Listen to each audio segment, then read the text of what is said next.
VAT wanavyoita kwa lugha ya Kimombo. Pia Rais RUTO alikuwa amesema kwamba hapo awali wameitoa. Sasa ni mbio kimbi. Kwa sasa mniruhusu tu niondokee hewani tuweze kufika katika bunge la kitaifa pale ambapo tutapata. Kwa sasa tunanikukimbia sasa hapa Lofty Frida, ikiwa bado unanipata. Tunafukuzwa sasa na maafisa wa polisi. Hapo awali nje ya barabara yetu ya Kimathi tulikuwa tumerushiwa vitoa machozi. Wanasema tunasonga moja kwa moja hadi katika bunge la kitaifa. Kwa sasa tumefika mbele ya Basilika, kanisa kuu la Katoliki hapa, Holy Family Basilica. Tunatembea tu, bado tunaelekea kuelekea bunge, na kufikia dakika kama 2-3 hivi tutakuwa tumefika pale mbele ya majengo yenyewe ya bunge. Na wanasema hamna vita, hamna vurugu, tumekuja tu kuwasilisha maoni yetu. Tunasema mswada wa fedha wa mwaka 2024 unakandamiza Mkenya wa kawaida, unamuumiza Mkenya wa kawaida, na ndio hamaki ambayo wanajitolea wenyewe. Lofty.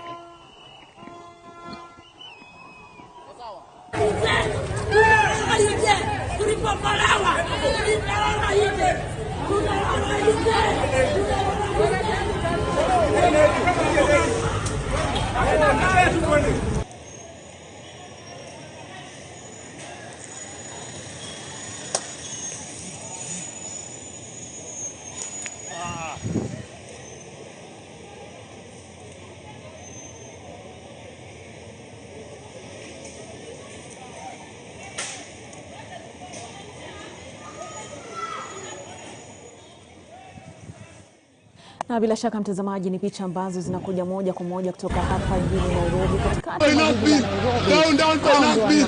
Down finance bill. Down finance bill. Down finance bill. Down finance bill.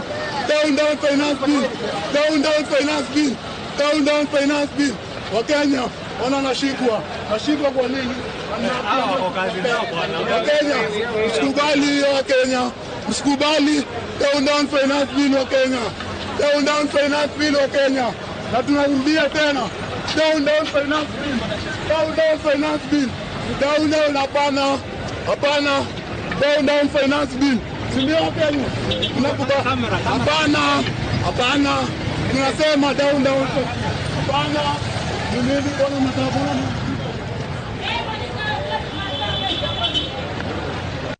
are doing because they are trying to defend us, so that we can be able to get something to eat. That's what we're looking at. We are not doing anything wrong. It is nice to tumefanya nini? Kuna tumefanya down finance bill. Hapana, tumefanya mkubwa. Hakuna tumefanya. Unanipeleka wapi? Unanipeleka wapi? Wakenya unanipeleka wapi? Hakuna tumefanya. Wacha nani aende ndio hapi.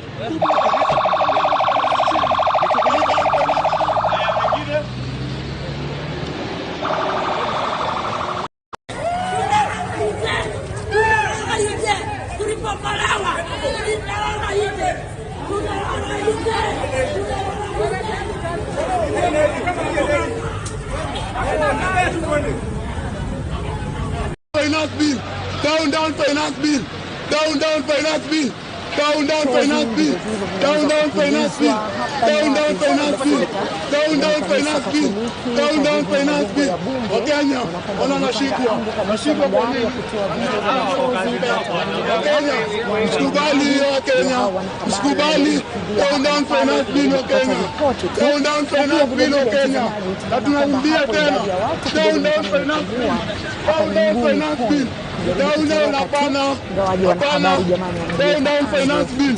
Ndio Kenya mtazamaji, tukizungumzia hili swala zima tunasema down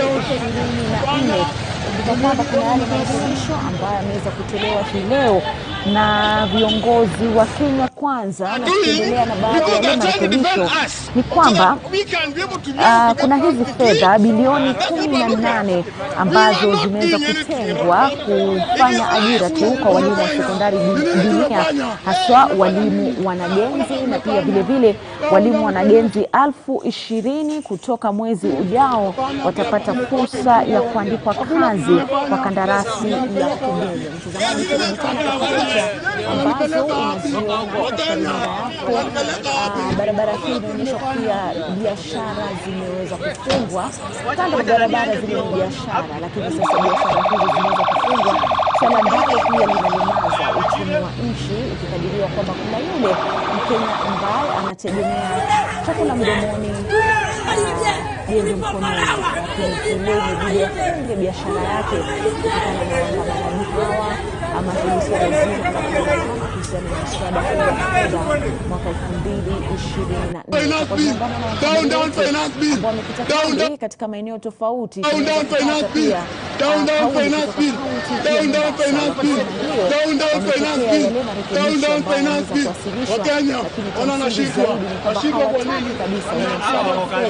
Uweze kupitishwa hii leo na wabunge. Kumbuka kwamba kura hizo zitakuwa zinafanyika Alhamisi wiki hii, ikiwa kwamba mswada wa fedha utakuwa unawasilishwa alasiri ya leo katika majengo ya bunge kwa wabunge ili waweze kujadili maswali nyeti.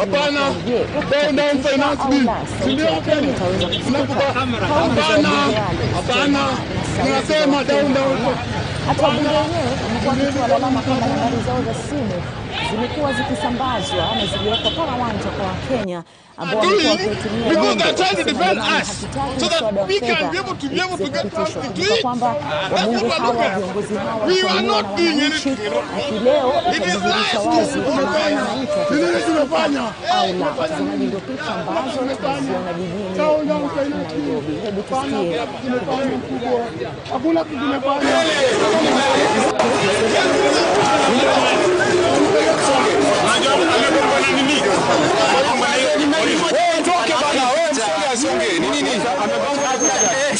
Mshike basi.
Amerudi hivyo.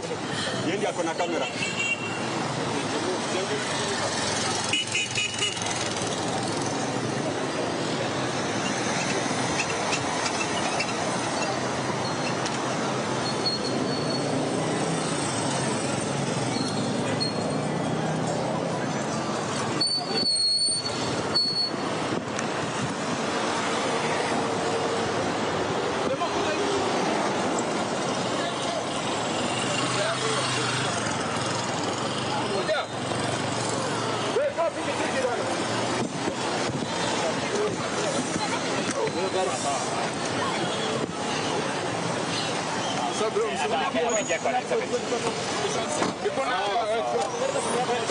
Ngoja.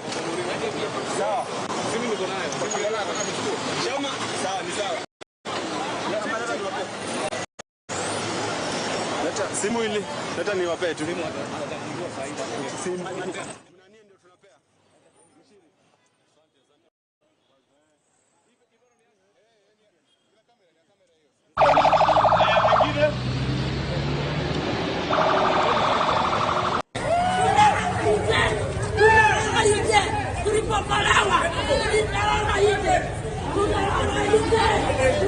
Naam, kwa sasa tutazungumza tu na wakazi wa Nakuru watueleze maoni yao kuhusiana na mswada wa fedha ambao unatarajiwa kufikishwa bungeni baadaye hii leo.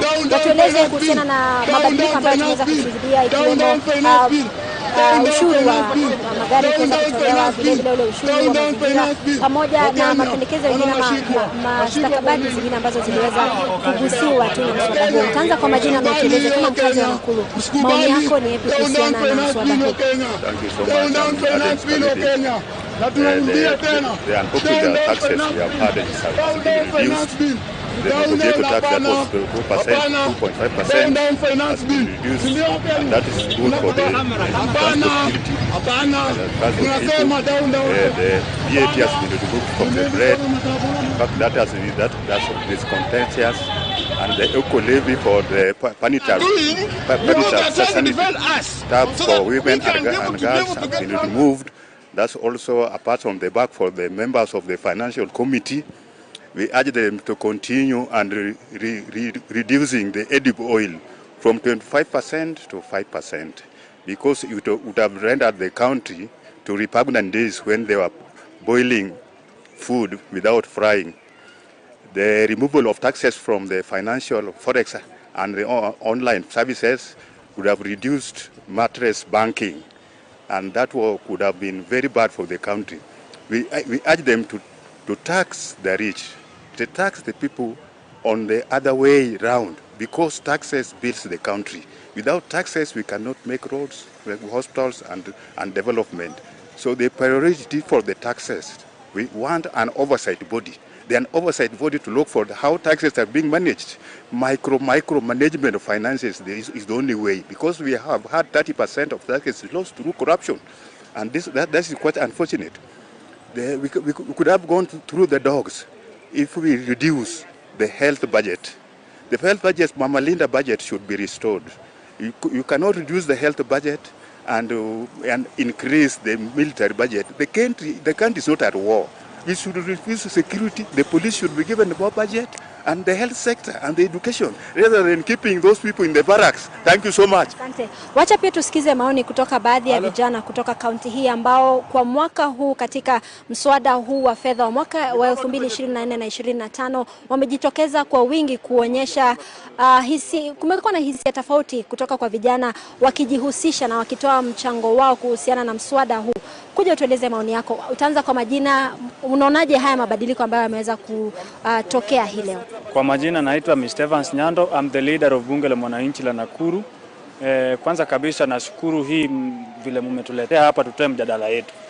Mimi nasema hivi, kwa hii budget yao vile tumekuwa tunaona, Wananipeleka wapi? Wakenya. Wananipeleka wapi? Hakuna kitu nimefanya. Wacha nani aende ndio hapi.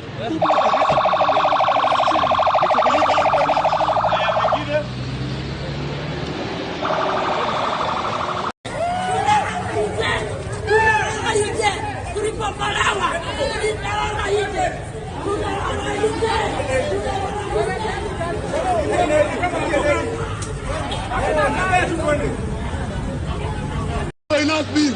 Down finance bill. Down finance bill. Down finance bill. Down finance bill. Down finance bill. Down finance bill. Down finance bill. Wakenya wana nashikwa kwa nini? Wakenya msikubali Wakenya.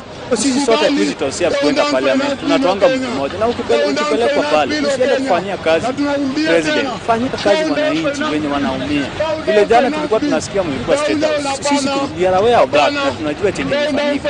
So saizi hata kama mko pale endeni muende hapo, lakini mkipitisha pitisheni tu, lakini msirudi kwa ground. Hiyo ndio sisi kitu yenye mimi naweza sema kama kijana na kama kiongozi wa bunge. Yes. Aya, kwa ufupi njoo utueleze maoni yako, utaanza kwa majina. Jina ni Steven Adol, kiongozi ya walipatia katika jamii. Yes, kwa hii mambo ya financial naipinga. Mimi kama kijana kwanza.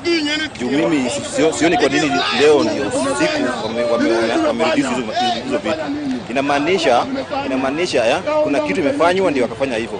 Mimi kama maoni yangu tunaipinga na tumeikataa.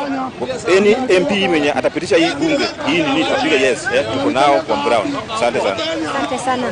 Na utaanza kwa majina, kwa ufupi tu tueleze maoni yako kuhusiana na mswada huu wa fedha. Kwa jina naitwa Joseph Kamani Joroge, kiongozi wa waadhiriwa wa 27. Sisi tunasema kwa saa hii budget tumekatana nao kabisa, kwa sababu sisi hata wenyewe waadhiriwa hatujaweka ndani yake. Kwa ile budget imepangwa hatujapangiwa, wenyewe kupata pesa 208 209 mpaka saa hii inarudi. Majukumu ni mzito sana kwa saa hii, kwa sababu kama mimi niko na watoto 7, niko na wajukuu. Sasa kwa hii zaidi budget ikipitishwe, mimi ninaumia kwa sababu wamesoma wamemaliza shule, hakuna kazi tunapata, hakuna usaidizi tunapata. Kwa hivyo mimi napingana naye, na nikiwa na imani kwa uwezo wa Mwenyezi Mungu hii itapita.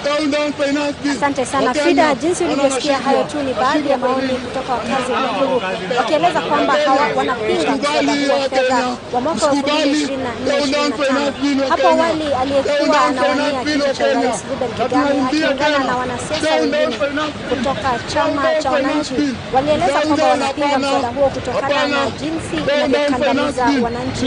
Vilevile walisema kwamba licha ya kuwa wanaweza kuleta mabadiliko yote, walitaka serikali kuipa kipaumbele masuala ya kuongeza fedha kwa walimu, haswa wale walimu wa JSS, vilevile fedha za Wakenya ama wakazi waliozeeka na waweze kupata fedha zao, marupurupu yao baada ya kuzeeka. Hayo tu ni baadhi ya mambo waliweza kuzungumza katika hotuba waliokuwa wanazungumza. Kwa hivyo tunazungumza zaidi kutoka kaunti ya Nakuru. Down finance bill. Pana kimefanya mkubwa. Hakuna kimefanya. Unanipeleka wapi? Unanipeleka wapi? Wakenya. Unanipeleka wapi? Hakuna kimefanya. Wacha nani aende ndio.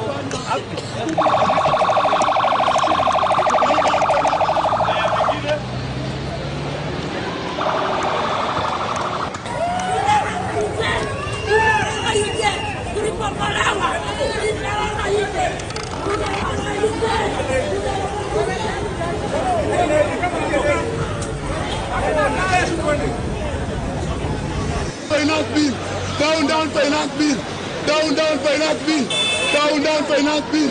Down finance bill. Down finance bill. Down finance bill. Down finance bill. Wakenya wana nashikwa kwa nini? Okay.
Na mtazamaji, tunaendelea tu kupiga doruba na kuangazia swala zima kuhusiana na huu mswada wa fedha mwaka 2024, picha ambazo zinakuja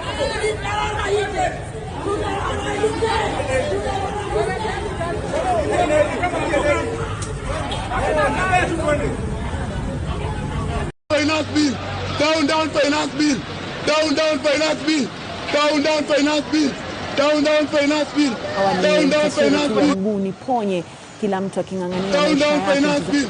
Wakenya wanashikwa kwa nini?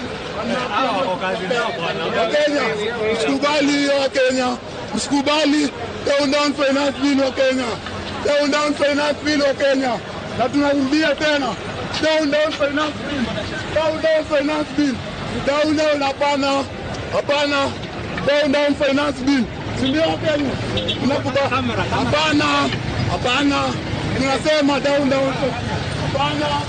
Nini bwana mtabona?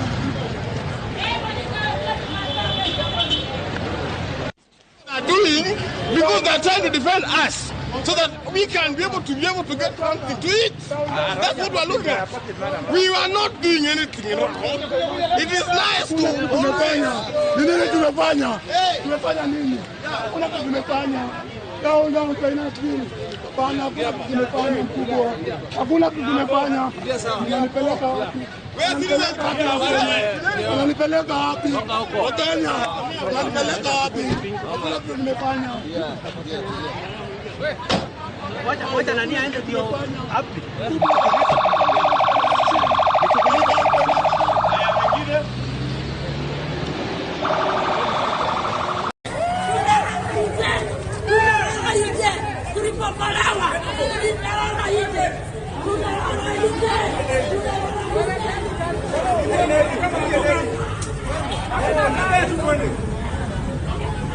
Finance bill, down finance bill, down finance bill, down finance bill, down finance bill, down finance bill, down finance bill, down finance bill. Wakenya wanashikwa kwa nini? Wakenya msikubali, Wakenya msikubali down finance bill. Wakenya down finance bill, Wakenya, na tunarudia tena down finance bill, down finance bill, down hapana, down finance bill, si ndio? Wakenya hapana, tunasema down hapana. Nini bwana mtabona?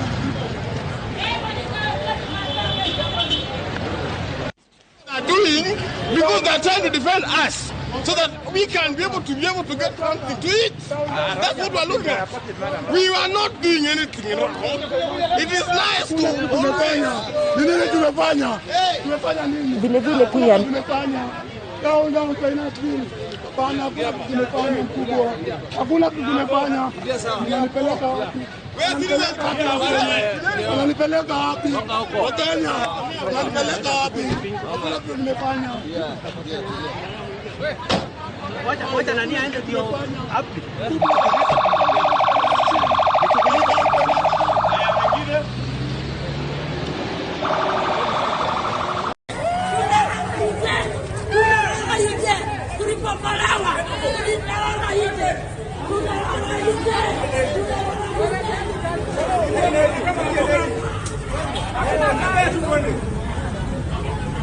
Finance bill, down finance bill, down finance bill. Andikwa kazi katika shule tofauti na kupata kandarasi za kudumu. Bila kusahau pia kuna ule ushuru wa vileo. Mtazamaji, ushuru huu umeweza kuzungumziwa kutokana na kile kipimo cha vileo. Kipimo kikiwa juu, asilimia ikiwa juu, basi ushuru utakuwa uko juu. Hiyo basi ikichangia kwamba ni kama serikali hii inataka kusukuma vileo viweze kuuzwa kwa bei rahisi na viwe pia ni vileo salama salmin kwa manufaa ya mwananchi.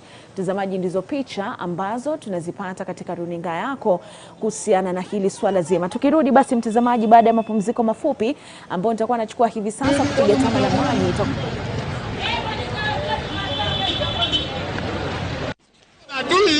because they are trying to defend us so that we can be able to get something to eat. That's what we are looking at. We are not doing anything, you know. It is nice to tumefanya nini? Kuna kitu tumefanya. Down finance bill. Bana tumefanya mkubwa. Hakuna kitu tumefanya. Unanipeleka wapi? Unanipeleka wapi? Okay.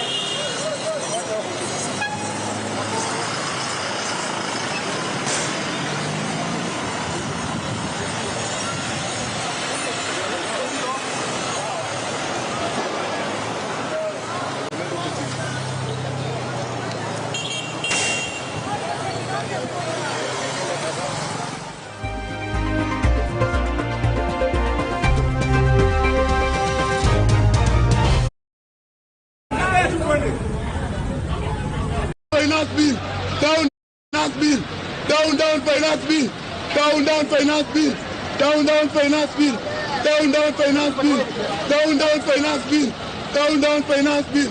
Wakenya wanashikwa kwa nini?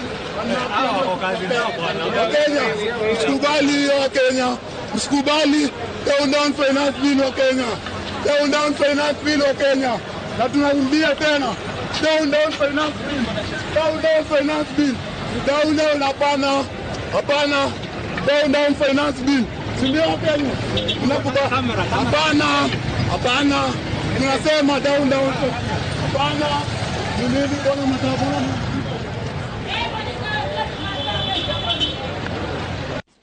doing because they are trying to defend us so that we can be able to get something to eat. That's what we are looking at. We are not doing anything, you know. It is nice to tumefanya nini? Kuna kitu tumefanya. Down finance bill. Bana tumefanya mkubwa. Hakuna kitu tumefanya. Unanipeleka wapi? Unanipeleka wapi? Wakenya unanipeleka wapi? Hakuna kitu tumefanya. Wacha nani aende ndio hapi.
wananchi kama kwa kizungu wanasema the fear is gone.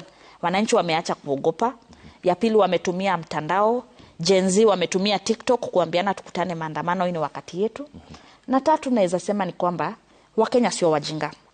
Unajua wamekuwa wakiangalia ulipaji wa ushuru kwa mkono moja, lakini hii mkono mwingine kuna wastage, kuna corruption, kuna masafari mingi. Niliona juzi one of the dailies walisema katika mwaka in the last 1 year rais ametembea kwa manchi 63.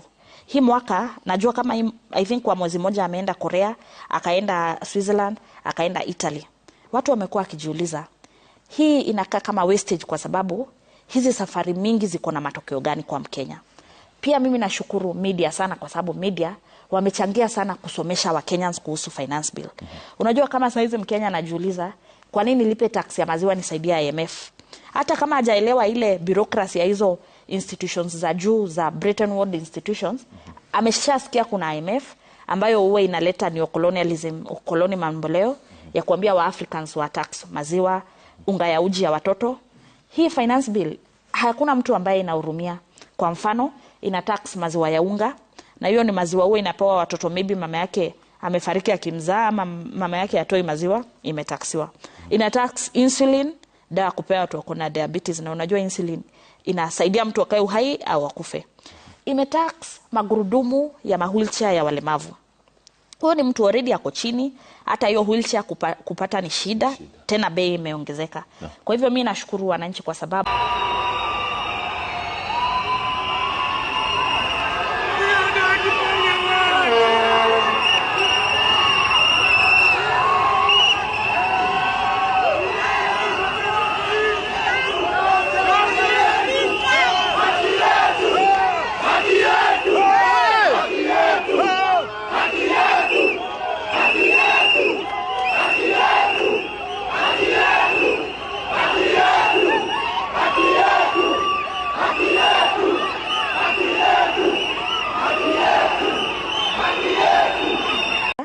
wananchi kama kwa kizungu wanasema the fear is gone. Wananchi wameacha kuogopa. Ya pili, wametumia mtandao. Gen Z wametumia TikTok kuambiana tukutane maandamano, hii ni wakati yetu. Na tatu, naweza sema ni kwamba Wakenya sio wajinga. Unajua wamekuwa wakiangalia ulipaji wa ushuru kwa mkono moja, lakini hii mkono mwingine kuna wastage, kuna corruption, kuna masafari mingi. Niliona juzi one of the dailies walisema katika mwaka in the last 1 year rais ametembea kwa manchi 63. Hii mwaka najua kama I think kwa mwezi moja ameenda Korea, akaenda Switzerland, akaenda Italy. Watu wamekuwa wakijiuliza hii inakaa kama wastage kwa sababu hizi safari mingi ziko na matokeo gani kwa Mkenya. Pia mimi nashukuru media sana kwa sababu media wamechangia sana kusomesha wa Kenyans kuhusu finance bill. Unajua kama sasa hizi Mkenya anajiuliza kwa nini nilipe tax ya maziwa nisaidia IMF?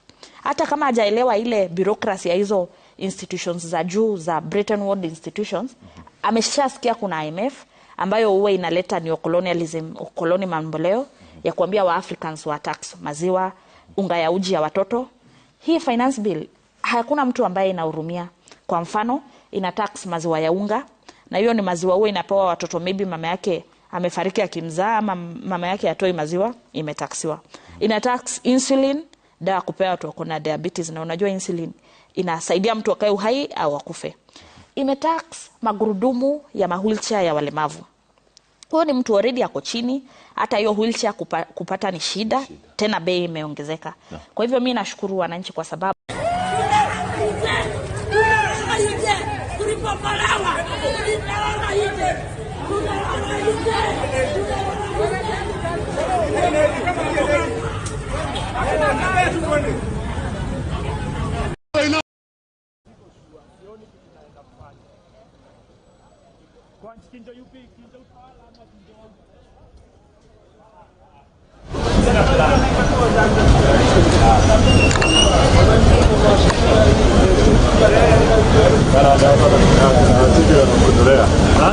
Nataka kugombea kada hapa. Hizi kuja hapa.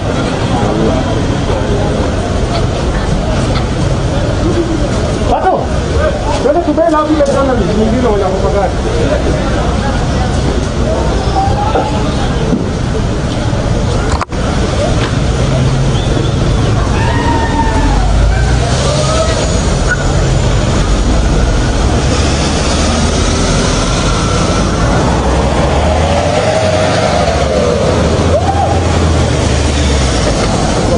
ya vijana wako huko.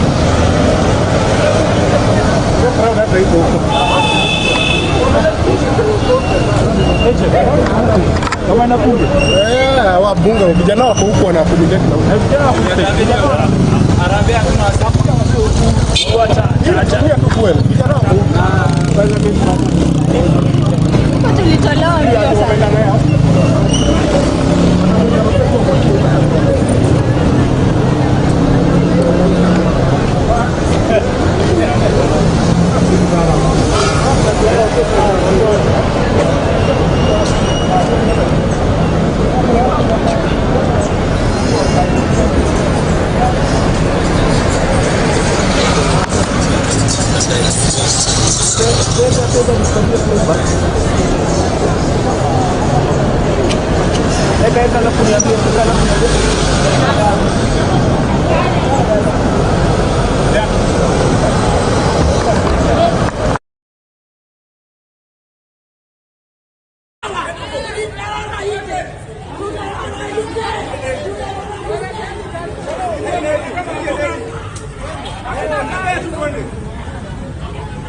Finance bill, down finance bill, down finance bill, down finance bill, down finance bill.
Haya, baki na hiyo Haya, rudi. Toa peja lakini usikate. Endelea tu hivyo.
No, just use your camera, bro. Going to a meeting, please be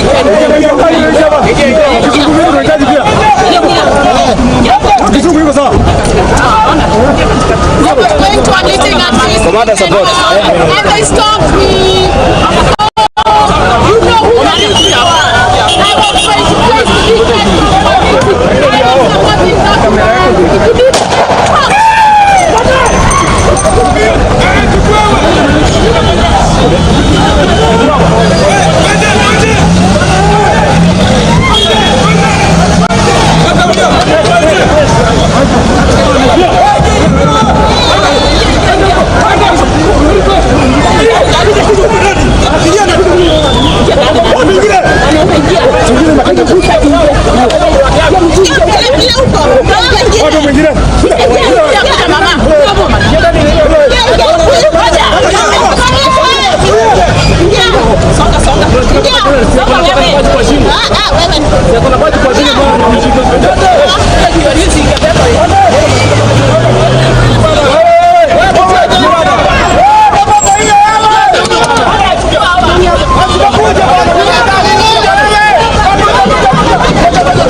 Acha niambie yako direct.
Reject finance bill.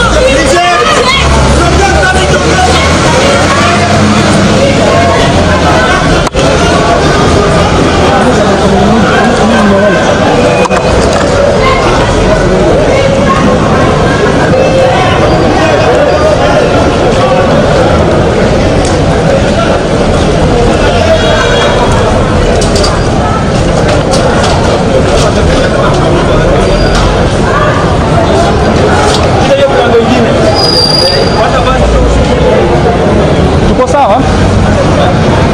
Iko sawa kabisa. Viewership ni live ile yote. Hakuna playback yenye niko nayo sasa. Unaipata vizuri? Nayo tu usikate. Haya wazi.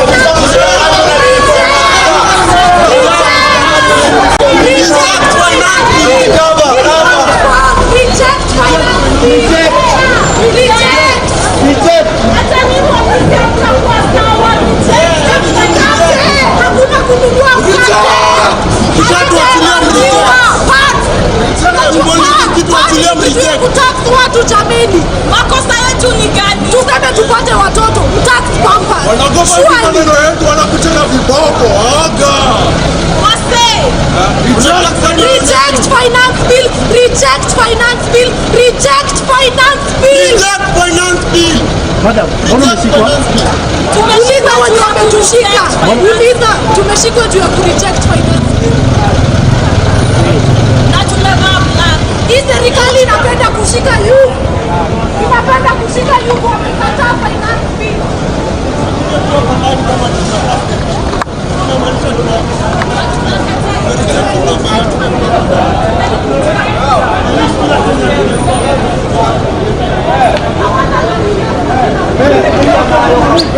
Wewe toka hapo.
Ulitabiri.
katika gari hili ambalo sasa atakuwa anapelekwa katika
Kutafuta mwishi ni ngumu sana.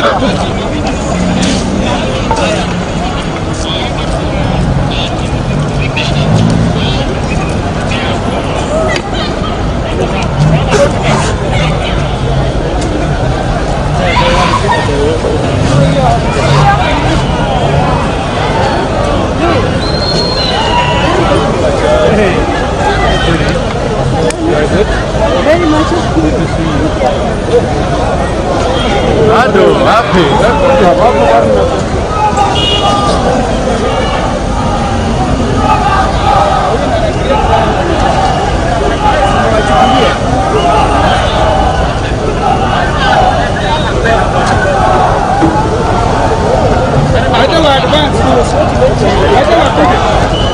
This was not their plan. After a year.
wafama hawezi kufanya kitu.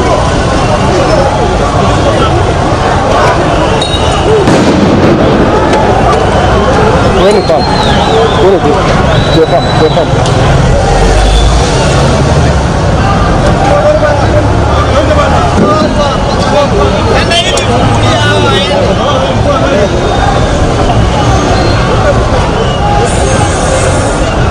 kufuatana na hawa watu tutabaki hapo tukiwa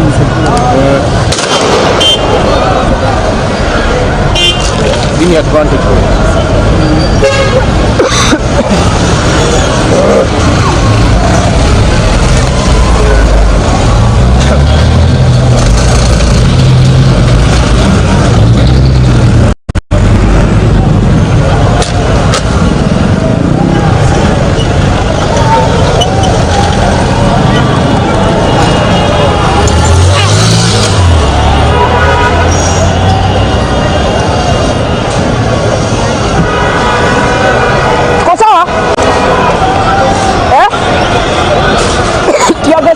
Haya, sawa.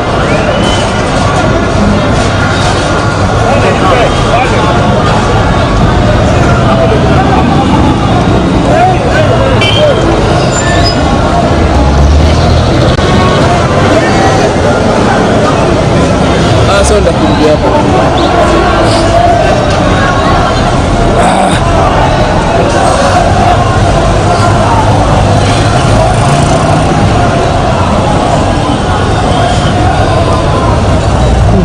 It's very cute.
Moja kwa moja.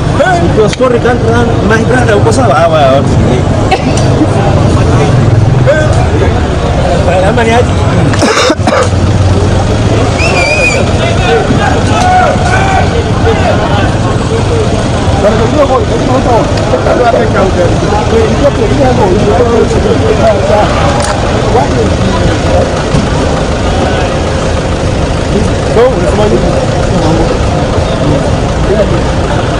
Kuna mbili.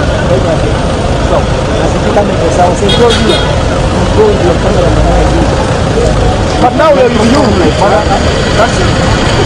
Go to Java, but hizo vitu mlikuwa mkipata.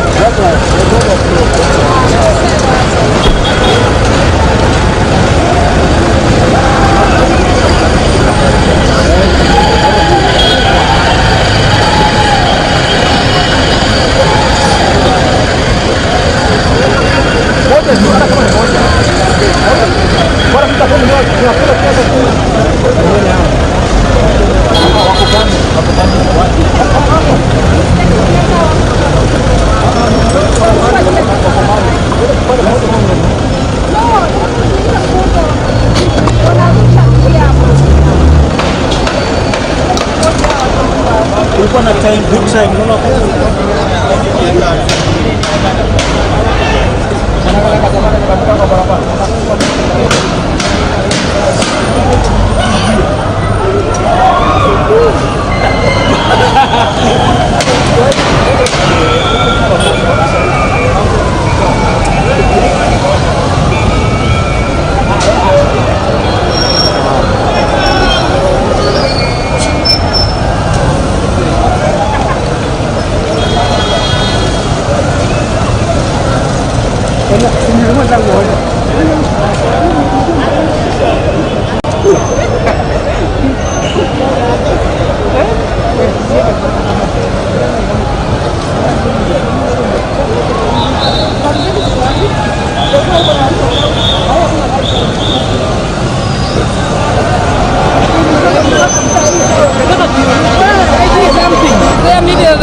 Katikati kwa line of fire.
Footage hapa footage walikuwa wana match nayo.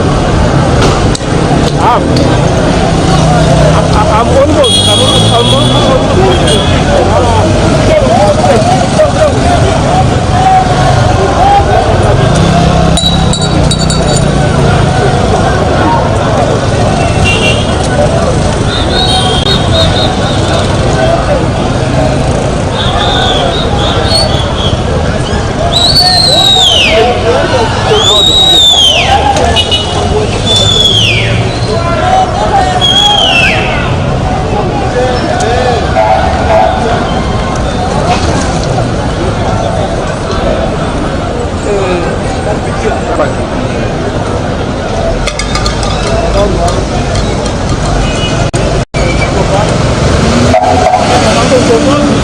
sisi hatuna maneno na mtu.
Because they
are trying to defend us.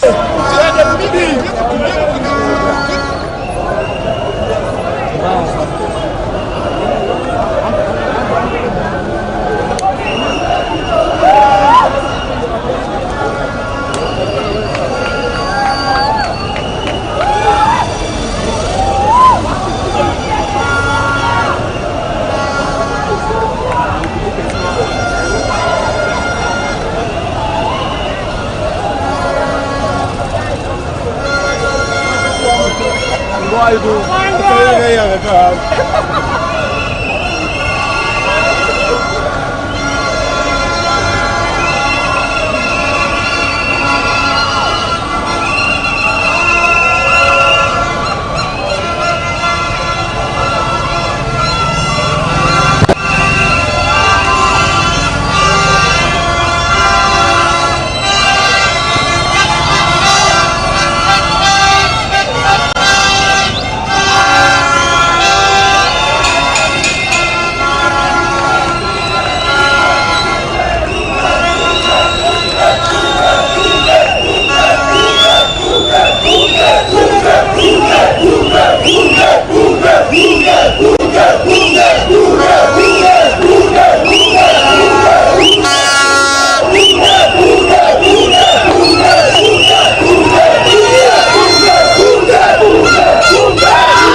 Nalipeleka wapi? Wakenya. Nalipeleka wapi? Hakuna kitu nimefanya.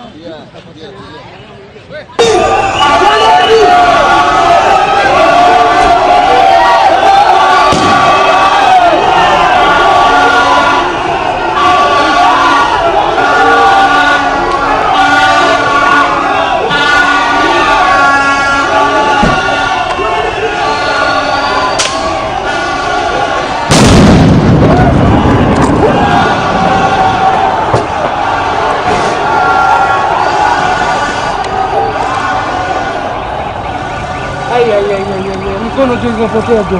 Eh? Wow. Oh God! What manze? Oh no. No. Fuck. Shit. Oh, watu munde tona. What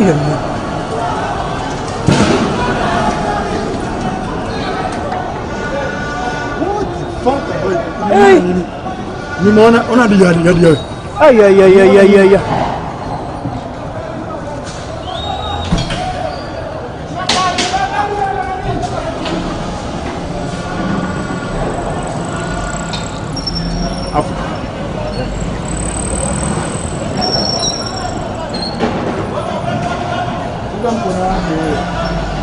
Hey. Fungeni mkono wake.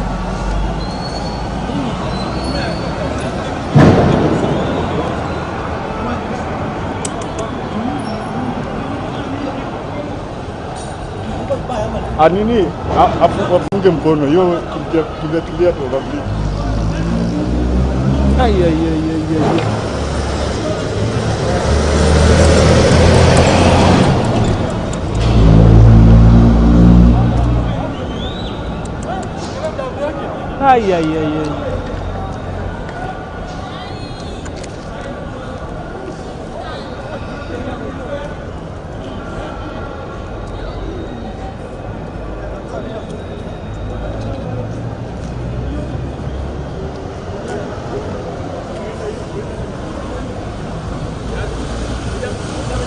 Karau.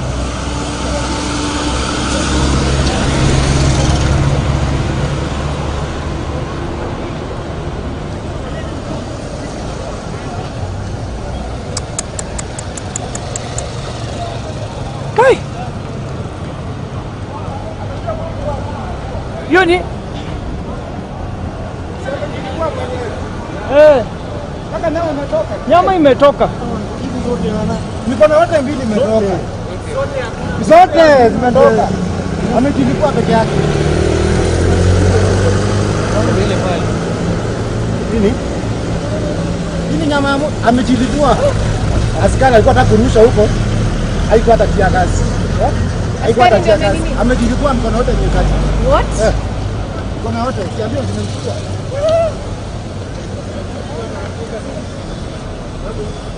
Nyama zimeruka tu. Katika mkono wote. Wote hivi hapa. Ndio mpaka kurusha huko. Nimekuja hapa tu. Mkono wote imeenda. Nyama ndio hapa. Nimekuona pale. Nyama zingine ndio zile. Eti alikuwa anaona tu kansa. Hiyo sababu amejitupua. Alikuwa anataka kurusha huko. Kimelipuka. Ikabackfire sasa. Mbona mapicha red? Aanze kutafuta na hiyo nchi Sasa ina mkono. Wow. Mikono yote. Yote gari litakuwa. Jamani nimesave bana. Mikono yote imekatika. Ni jamaa ama ni mwana? Si jamaa. Akwenda kulipua hapo. Nyama ndio.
Wananchi kama kwa kizungu wanasema the fear is gone.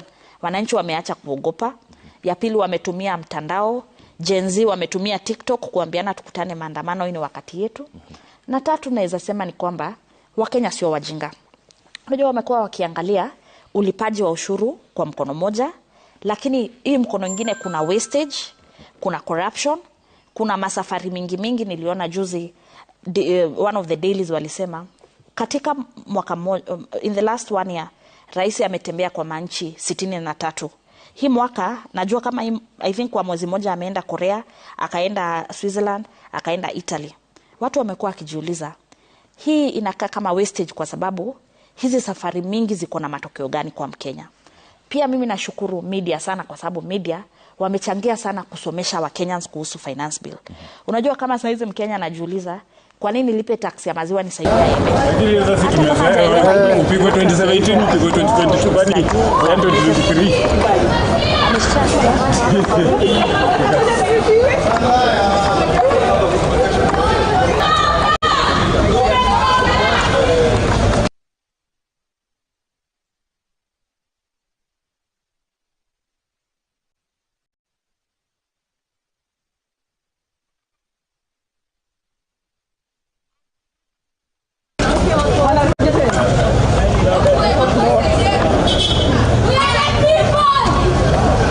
Umepata?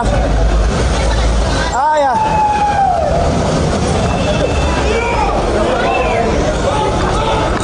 Hai, tuone kama mshiko huko. Kuna jamaa mmoja mziki.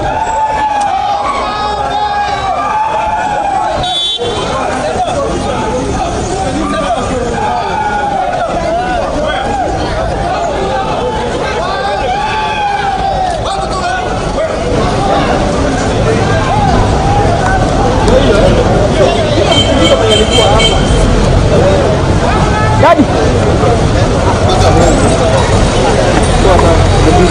Kazi. Wazi. Nataka pia.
Haya sawa.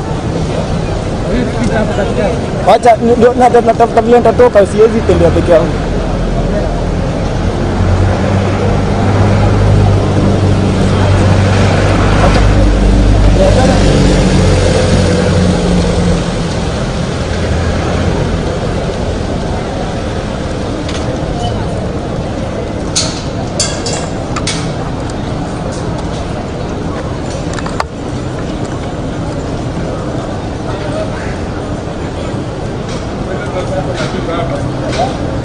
Pita hapa.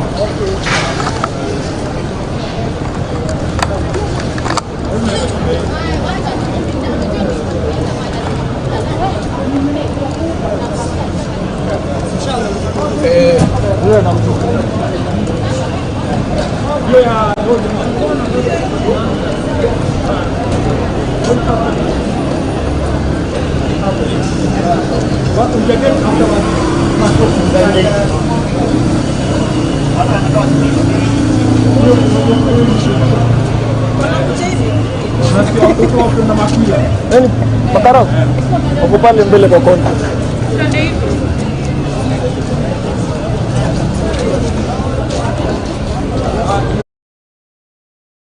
On Justice and Legal Affairs should table its report on Thursday this week, the 20th June 2024, during the morning sitting. The House is accordingly guided. Thank you.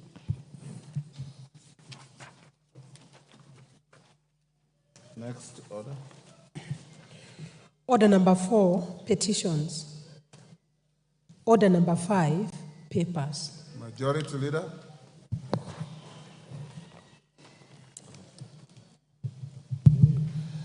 Thank you, Honorable Speaker. Honorable Speaker, I beg to lay the following papers on the table of the House today, Tuesday, June 18th, 2024. 1. Documentation submitted by the Cabinet Secretary for the National Treasury and Economic Planning during the Budget Highlights Day, Thursday, June 13th, 2024.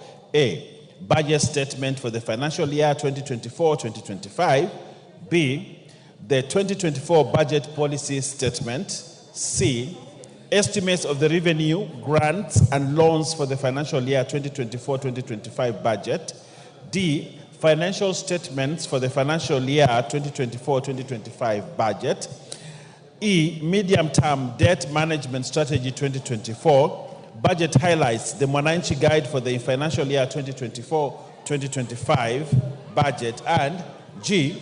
Statistical annex to the budget statements for the financial year 2024-2025. 2. Legal notice number 215 of 2023 relating to the Wildlife Conservation and Management Access and Conservation Fee Regulations 2023 and the explanatory memorandum from the Ministry of Tourism and Wildlife. 3. East African Community EAC custom proposals for the financial year 2024-2025 from the National Treasury. 4. Report on the status of administrative justice and access to information in Kenya from the Commission on Administrative Justice for 2012-2023. 5. Nominees to the Webuye West, Isiolo South, Nandi Hills, and Mumias East constituencies committees from the National Government Constituencies Development Fund Board. And finally, Honorable Speaker, the agreement on the establishment of the Global Green Growth Institute, GGGI, from the Prime Cabinet Secretary and Cabinet Secretary, Foreign and Diaspora Affairs. I thank you, Honorable Speaker, and I beg to lay. Chairperson, Committee on Regional Integration, Wanjiku.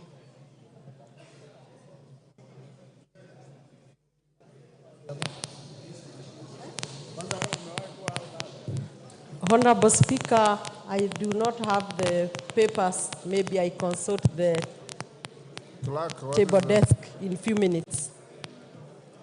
Do you have her papers?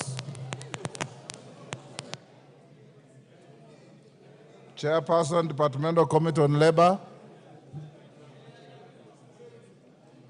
Karemba. You have a report to table?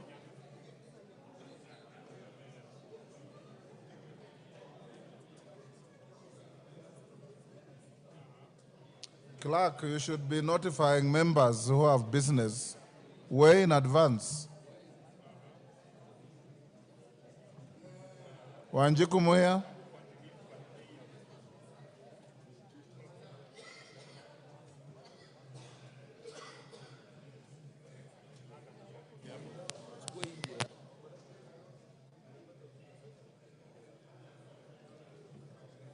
The next mic.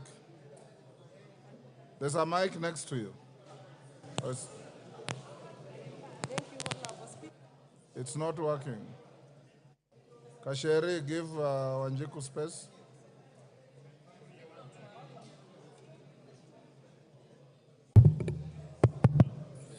Use that. Thank you, Honorable Speaker. This one is working. Honorable Speaker, I beg to lay the following paper on the table of the House today, Tuesday, 18th June 2024. The report of the Committee on Regional Integration on consideration of business transacted by the East Africa Legislative Assembly at the fourth meeting of the first session of the Fifth Assembly held in Arusha, Tanzania from 11th June 2023, and a study visit to the Economic Community of West African States, ECOWAS, headquarters in Abuja, Federal Republic of Nigeria. I beg to lay. Karemba.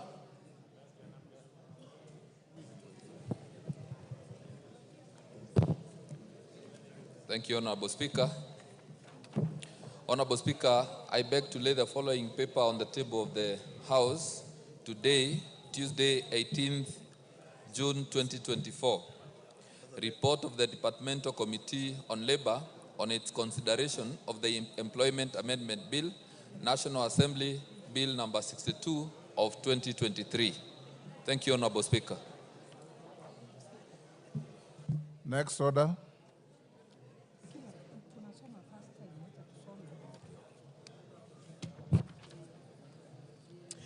Order number 6, notices of motion.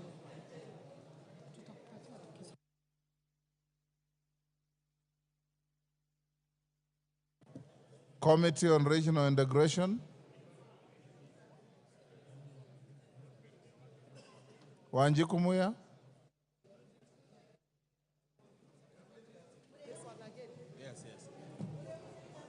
Sorry, Honorable Speaker, the mics have a problem. I beg to give the notice of motion. Honorable Speaker, I beg to give the notice of the following motion that this House adopt the report of the Select Committee on Regional Integration on its consideration of business transacted by the East African Legislative Assembly at the fourth session of the first session of the Fifth Assembly, laid on the table of the House on Tuesday, 18th June 2024. Thank you. Honorable Timothy Wanyonyi. Member for Westlands. Thank you, Mr. Speaker. Mr. Speaker, I beg to give notice of the following motion, that are aware that land is a critical but limited factor of protection that supports human habitation and food production, noting that agriculture is Kenya's economic mainstay. Appreciating that the Central Bank of Kenya, CBK, Monetary Policy Committee, Agriculture Sector Survey 2022 estimated the contribution of agriculture sector for the country's gross domestic product, GDP, to be 22% directly and 27% indirectly. Through these linkages with other sectors, further appreciating that the survey showed that the sector employs over 40% of Kenya's total population. Concerned that in the Land Reform Volume 3 publication, the Kenya Land Alliance Land estimated that only 17% of the country's land mass is classified as suitable for rain-fed agriculture, while the remainder is either semi-arid or arid. Further concerned that the country's agriculture productivity has been decreasing over the years, cognizant of the fact that the decline in agriculture productivity is partly attributable to the shrinking agricultural land due to unplanned settlements that encroach on agricultural lands. Further concerned that agricultural lands in rural areas are continually being subdivided into small portions for build development, thereby diminishing size of land available for agriculture, noting that there is need to put in place measures for effective land use in the country in order to guarantee optimal use of agriculture. Now, therefore, this House resolves that the government, through the Ministry of Lands, Public Works, Housing and Planning Developments, puts in place a policy framework for effective land use in rural areas by consolidating and designating zones for built development, for commercial and residential developments with shared public utilities, and separate zones for agriculture use in order to arrest further diminishing of agricultural land and steady the country's agricultural productivity. Thank you, Mr. Speaker.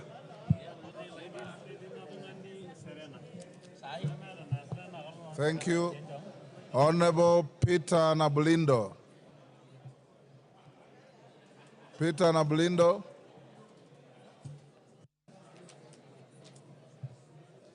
Thank you, Mr. Speaker. Mr. Speaker, I beg to move, I beg to give notice of the following motion: that aware that Article 43, Section 1 of the Constitution entitles every person to the right to the highest attainable standard of health, which includes the right to health, the right to health care services.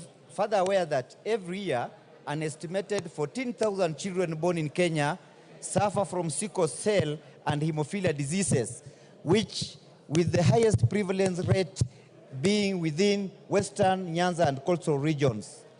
Concerned that failure to undertake sickle cell and hemophilia screening at birth hinders timely administration of appropriate treatment and other mitigation measures to forestall high infant mortality caused by preventable diseases like malaria. Cognizant that national population surveys does not include data on sickle cell and hemophilia diseases, concerned that the dearth of data and information negatively hinders prioritization of resources and implementation of sickle cell disease management programs, recognizing that the number of infant deaths caused by the disease continues to grow as a result of underfunding due to lack of data on the number of cases of the killer disease.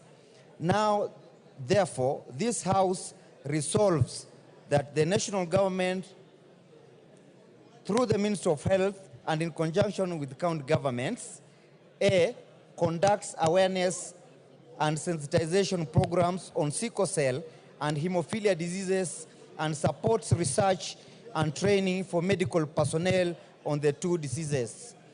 And B, puts in place measures for mandatory screening of newborn sickle cell and hemophilia diseases in all public health facilities in the country in order to create database for guide funding and other interventions aimed at curbing the diseases and reducing infant mortalities resulting from the disease. I beg to give notice. Go on to the next. Order, honorable members. Order. Order. The conversations are too loud. I can barely hear what the member for Matungu is saying. Thank you, Mr. Speaker. Go ahead. Mr. Speaker, my second motion is I beg to give notice of the following motion. That aware that commercial sugarcane production in Kenya was introduced in the early years of independence with an aim of eliminating dependence on sugar importation and contributing to economic transformation in the sugar belt and the country at large through agriculture. Acknowledging that at its pinnacle, the sugar industry significantly contributed to the country's national gross domestic product, GDP, and became one of the largest net importation of sugar, which negatively impacts on the balance of trade. Noting that the decline in sugar production is attributable to factors such as mismanagement, interference, and unfair competition from cheap imported sugar. Further concerned that state-owned sugar millers like Mumia Sugar Company and Zoya Sugar Company ceased milling while owing farmers hundreds of millions of shillings. Appreciating that the government has been putting in place strategies, policies, and regulations to define roles of millers and major players and stakeholders in the sugar industry in a bid to revamp the sector. Concerned that the acute shortage of sugarcane resulting from mass abandonment of sugarcane farming continues to roll back initiatives for reviving sugar milling. Recognizing that further investment in revamping sugar companies before reviving sugarcane farming will occasion loss of the invested public funds instead of yielding success. Now, therefore, this House resolves that the national government, through the Ministry of Agriculture and Livestock Development, reviews the sugar development policies to provide that every investor miller sets aside definite funds for development of sugarcane farming, incentivizing farmers to embrace sugarcane growing and to enhance cane production in each of the respective zones. I beg to give notice. Thank you, Mr. Speaker.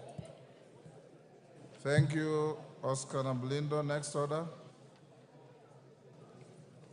Order number 7, questions and statements. Request for statements. Member for Kirinyaga County, Jane Jerry.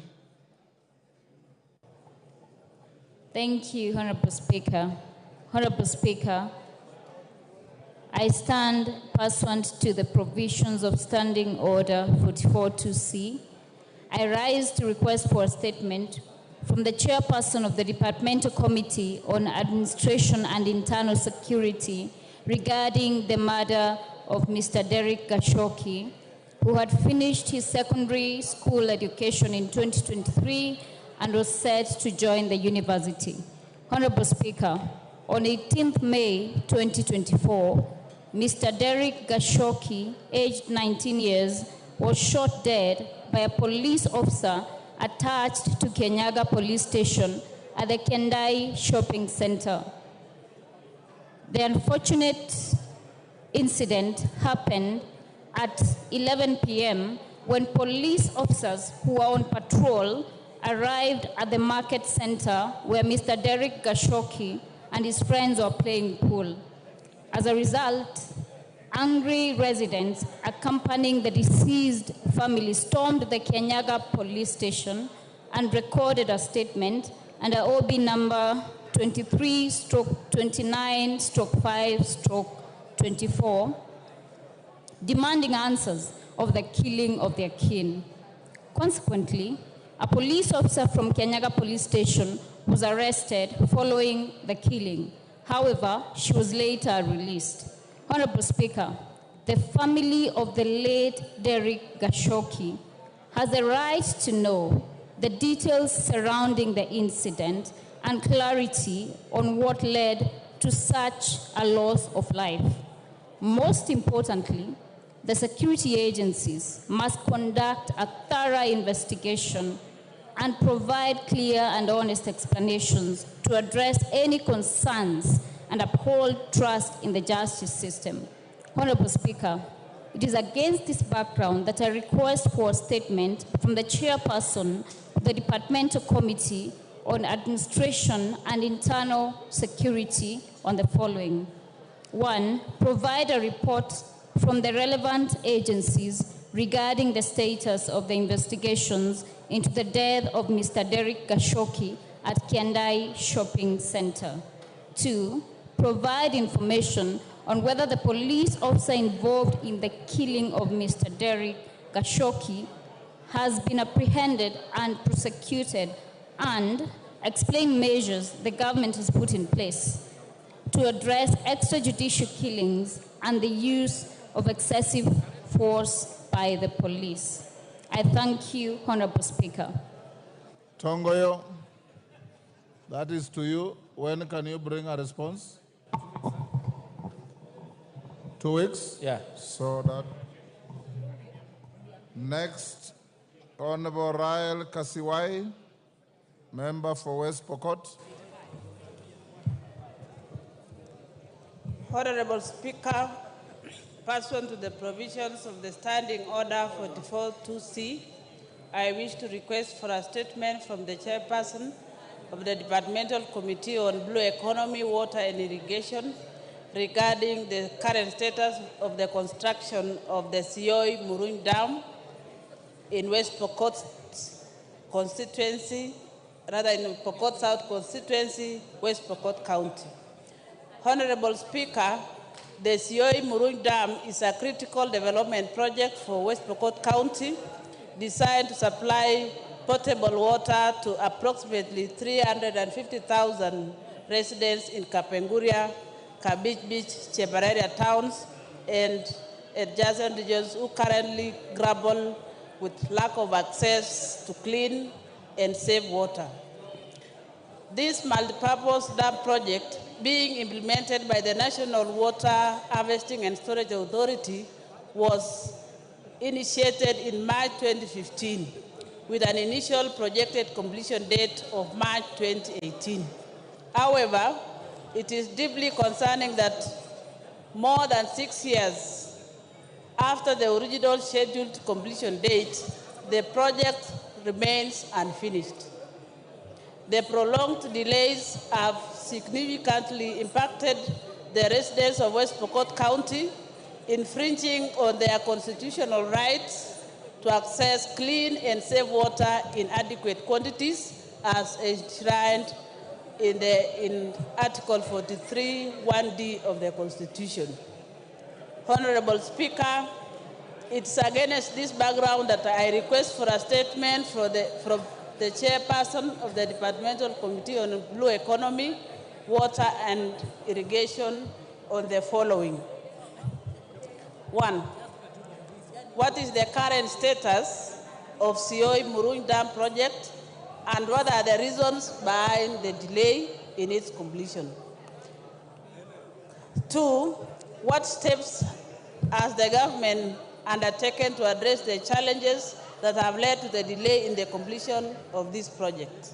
And 3, what measures are being taken by the Ministry and National Water Harvesting Storage Authority to complete the Sioi Muruny Dam project, including budgetary allocation in the financial year 2024-2025 and revised timelines for full operationalization of the dam?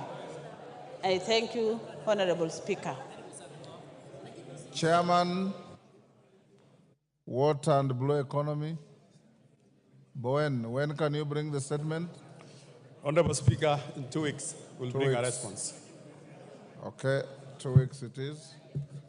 Next, Honorable Rahab Mukami, member for Nyeri County. Thank you, Honorable Speaker.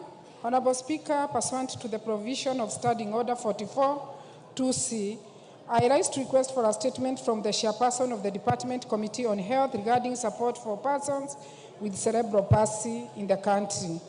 Honorable Speaker, in the past, stigma and discrimination were major barriers for persons with cerebral palsy. Such challenges were due to lack of awareness and the attribution of cerebral palsy to witchcraft.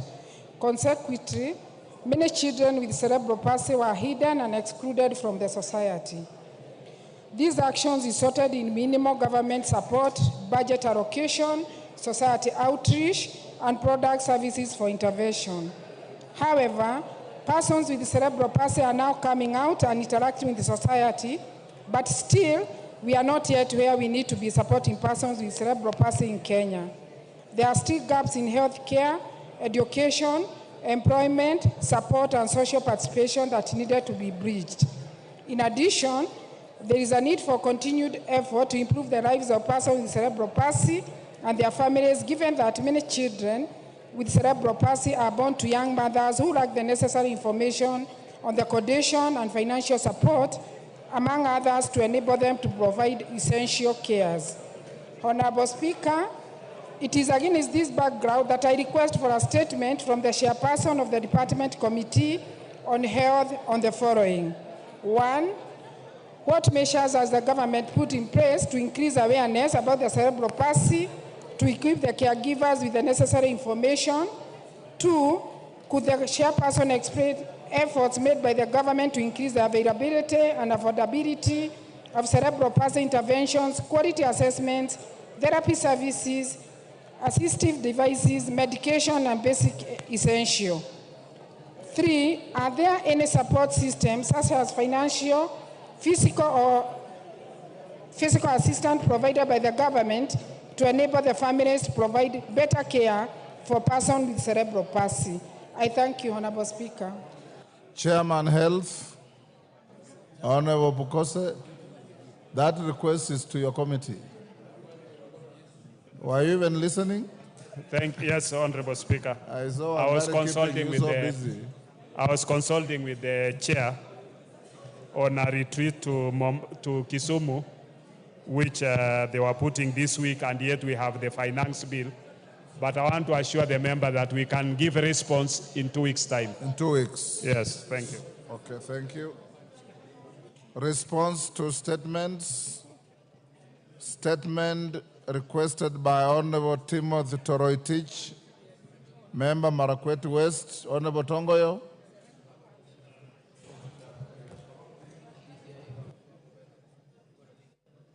Mike, please. Thank you, Honorable Speaker. In response to the said statement, I want to state as follows. Honorable Speaker, the Honorable Member of Parliament for Marakwet West, Honorable Timothy Torotich, had sought a statement regarding the issue of National Police Reservists deployed in boundary-prone area. Honorable Speaker,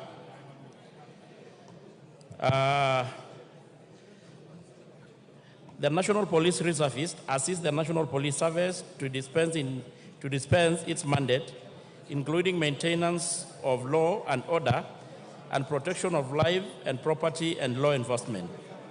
The National Police Service Standing Order, Section 115, provides that reservist police officers shall pay as such remuneration and allowances as the National Police Service Commission shall, in consultation with the Salaries and Remuneration Commission, determine. And Honorable Speaker, to be very specific, our NPR currently get a stipend of 5,000 monthly, which is paid to them. Honorable Speaker, NPR are recruited from the locals who are consistent with the local culture and terrain. The sub-county security, the process of doing it is as follows. The Security Sub-County Committee, in collaboration with the local administration, identify potential candidates After the committees identify such candidate, the minutes are sent to the County Security Committee for verification. Thereafter, sent to the KPS headquarters together with the fingerprints of their recruits, candidates. The fingerprints are forwarded to DCI for further vetting. Clearance is received before the training commenced. Honorable Speaker, Article 110(7) of the NPC Act, revised 2014, stipulates that the Inspector General of Police undertake the training of police reservist officers to ensure that they are consistent with the relevant provision of the Constitution and this Act. Article 1(1), subsection 3 of the same provide that the reserve officers shall be enlisted and trained by the IG. The NPS standing orders provide that NPRS may undergo training, which include general police duties, weapon training, shooting, conflict resolution, and management, and the method of persuasion, care of specific victims. And the training is done at the county level. There exists a standard training syllabus, which is used for all the training countrywide.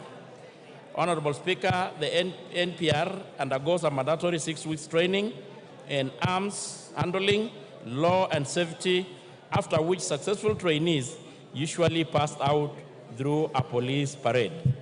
Thank you, Honorable Speaker. I submit. Timothy Toroitich, you've heard the response. Give him the mic.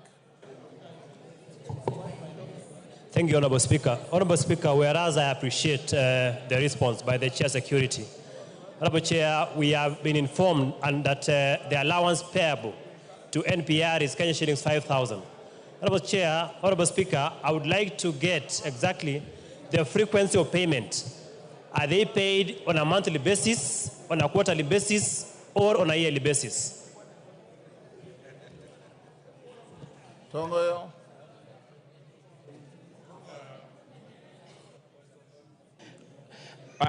Honorable Speaker, I had indicated that they are paid monthly, a stipend of 5,000 monthly, which is also good to appreciate that it is a factor that the sector is looking into.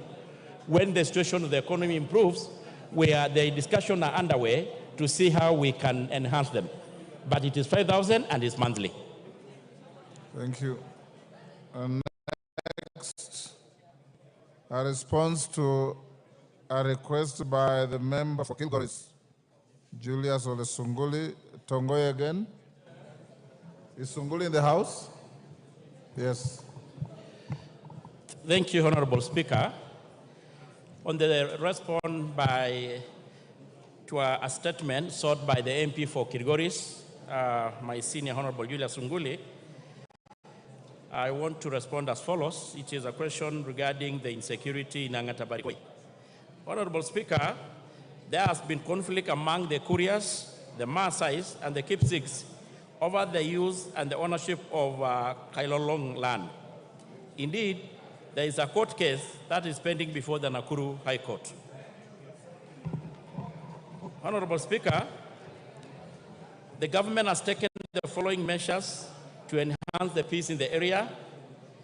One is, of course, is the Peace Barasas and the Peace Building Initiative adopted by the government from time to time.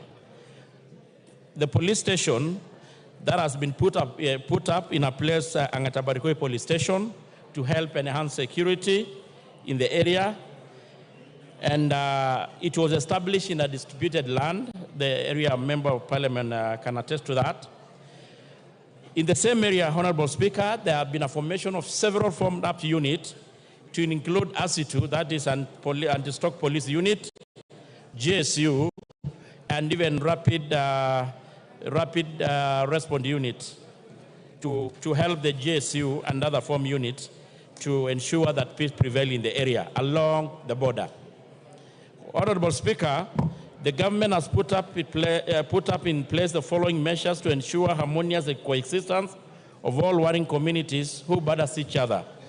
The continuous engagement with local leaders, the increased police patrol to deter the criminals, the establishment of the peace committee, deployment of specialized unit, as I earlier indicated, and we are in process, Honorable Speaker, even to provide vehicles to the same police stations and the police there to enable them have their patrols whenever need arises. Thank you, Mr. Speaker. Julius Sunguli, you satisfied with the response? Mr. Speaker, I want to thank the chairman for that answer. But, Mr. Chairman, the case in court is not between the people of Angata and the Kuria people. It is between the Maasai people of Lolgorian and the Kipsigis people of Angata. So the Kuria are not in any land dispute with anybody there. So I think that the ministry should give a better answer and tell us what is the analysis about the true cause of this fight. And secondly, could the chairman confirm that one of the biggest problems we have there is that there are no vehicles, as you have just said, and that vehicles for the OCPD Lolgorian are going to be provided as soon as possible. But if the ministry treats this as a land dispute between the Kuria and the people of Angata, then they have it wrong. They have to identify who exactly is disputing the land, because the Kurias have not gone to court against the Kipsigis people who live in Angata.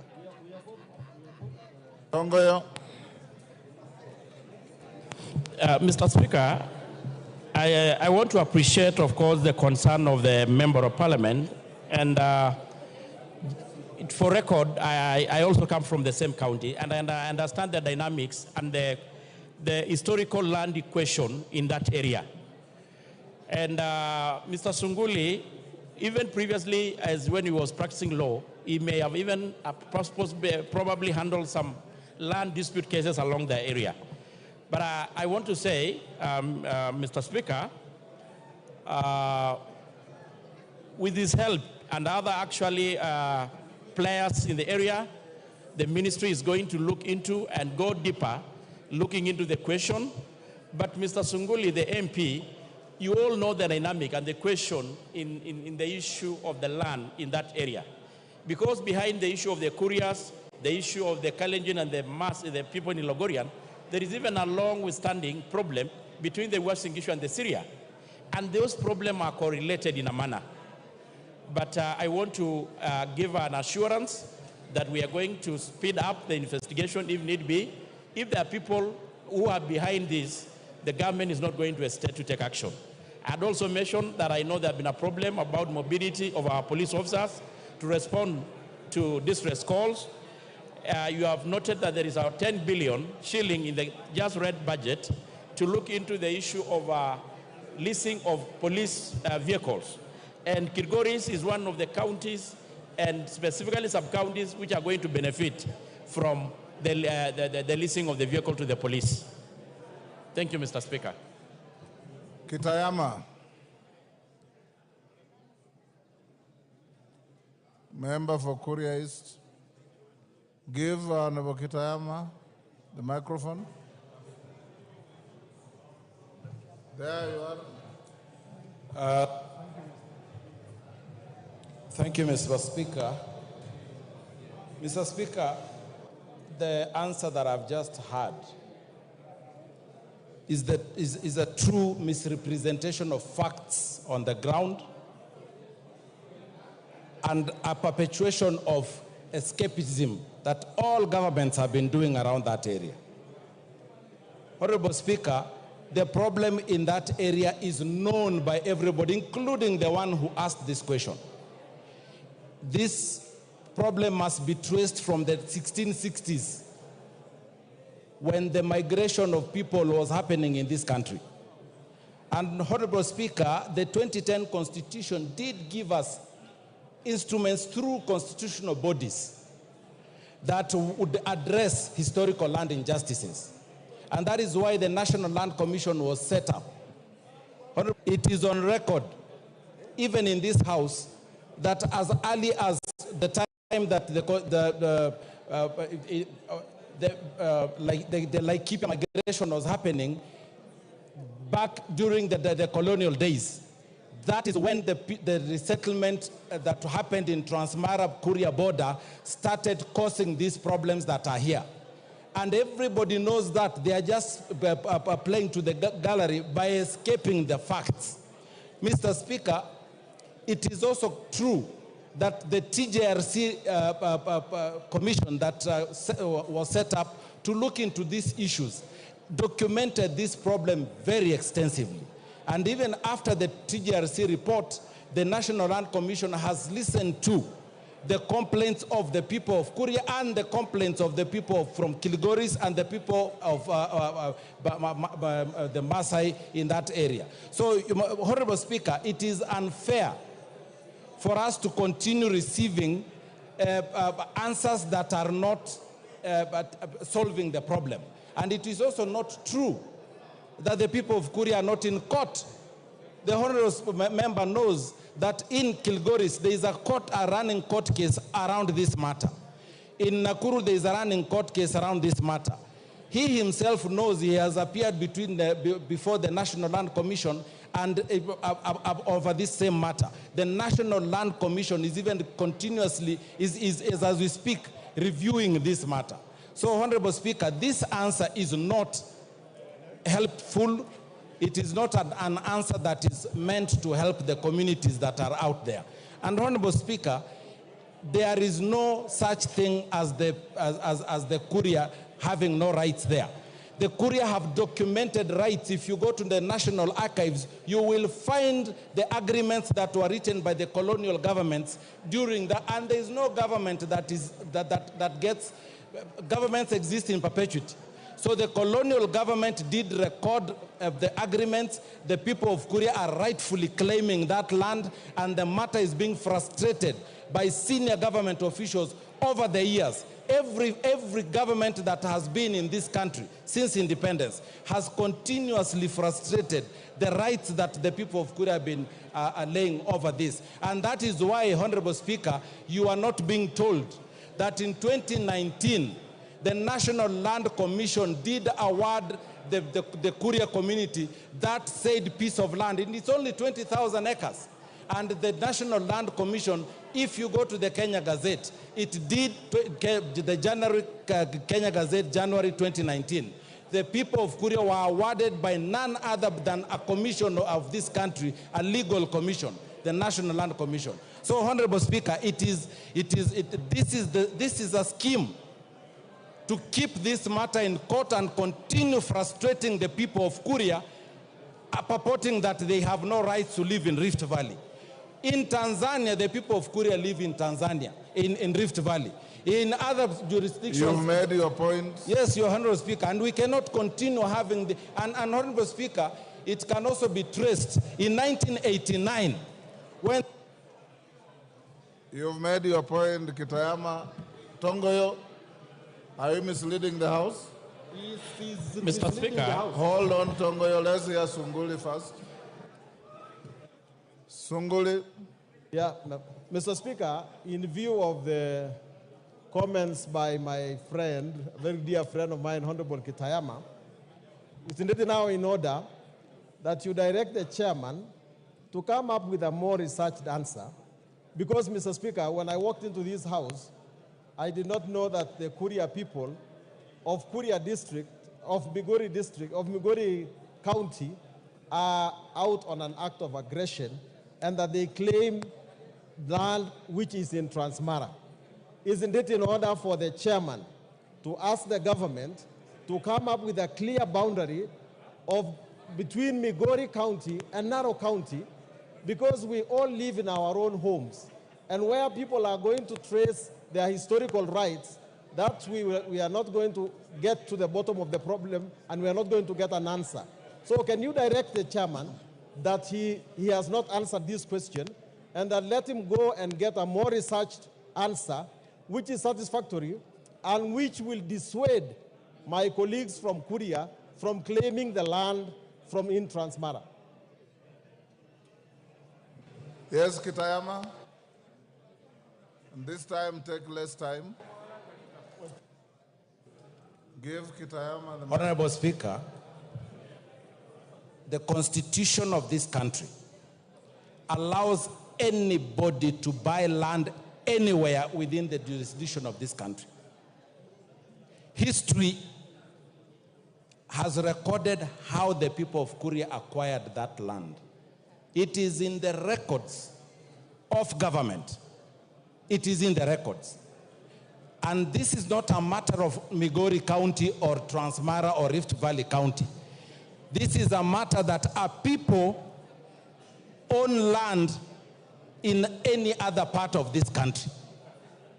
Whether that part will be in Rift Valley, there is nowhere in the constitution that says that the people of Kuria can only be in Migori. And if there is such, I would like to be shown.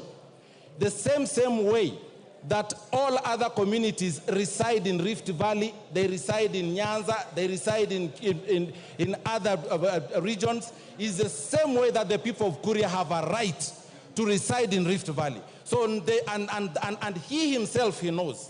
His own farm. There are people of Kuria who reside on his own farm. He knows that. The people of Mashangwa are Kuria people who live in Rift Valley. So he cannot now turn around and say that though the Kuria people can only be found in Migori. In Tanzania, we are found everywhere. In Rift Valley, in Mara, in everywhere, in every part, and Mr. Speaker, we are not going to be subjected to that kind of warmongering, which started in 1989, and we all know who are the leaders in that time when the people of Kuria were flushed from their land in that area that is called Muyui. And this is a fact that is recorded very, very well. It has been properly prosecuted, and I'm ready, Honorable Speaker, if this House was to set up even a tribunal to look into it, and you'll be surprised, Mr. Speaker, who will live with egg on face over this matter. Tongoyo. Order, Sunguli, this cannot be a ping pong between you and Kitamaya.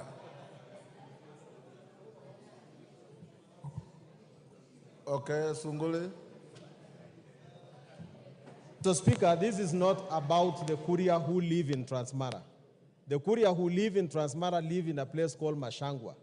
They are my voters, and their rights are protected. These aggressors to Angata are people from a village called Nyanderema who are voters of my colleague there. They live in a different county. They don't have title on any land. And I do not want to say that the Constitution says this or that. The Constitution is very clear that if you have land, then you have property over it. And a tribe does not come in. But I'm not talking about the people of Mashangwa.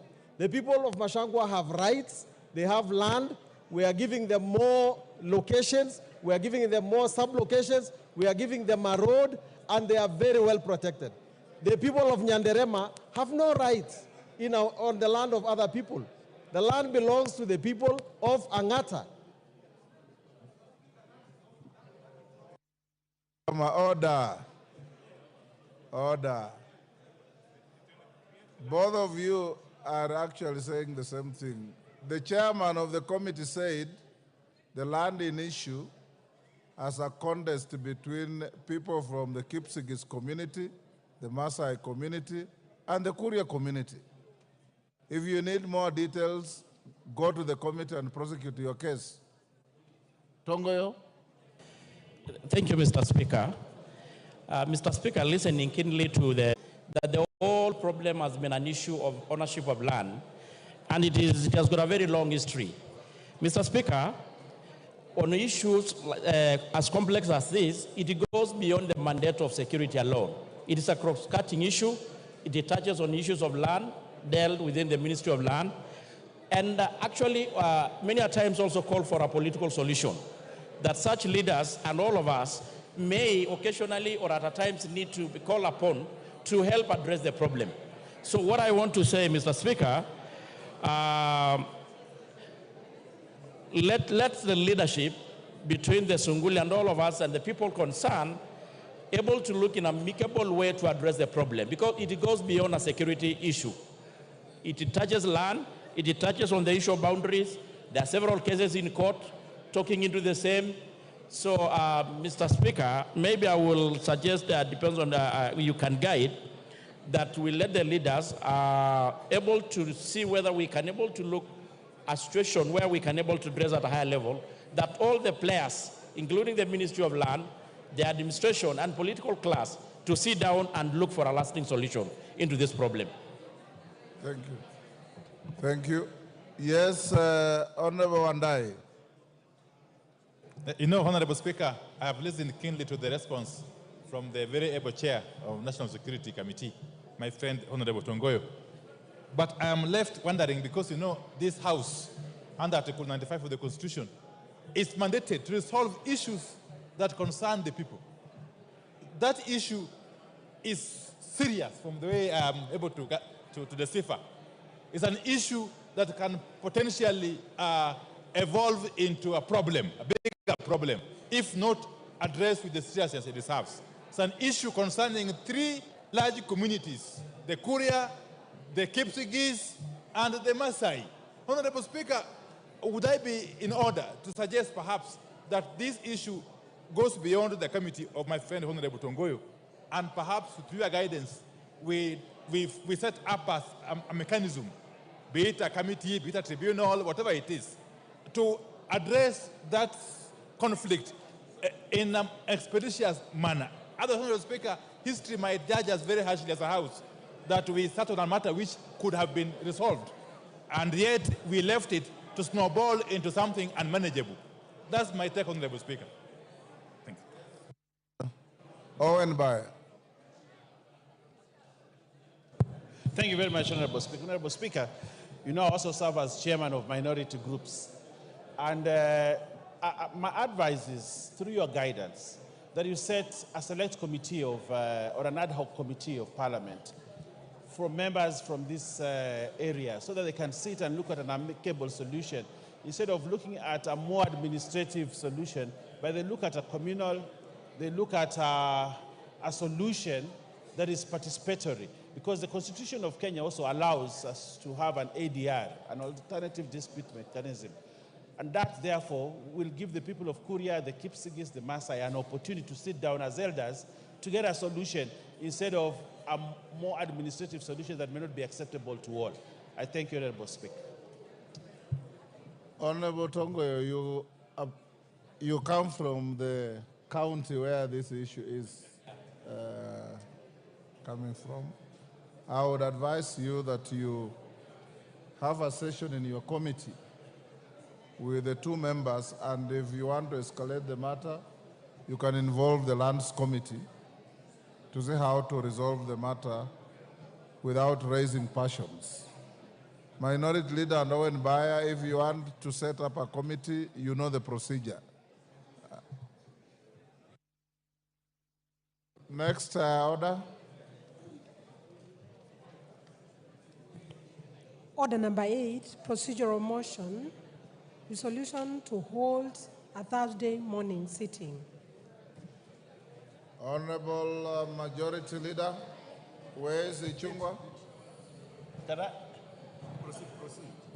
No, the leader is here. Let me come and do it to himself.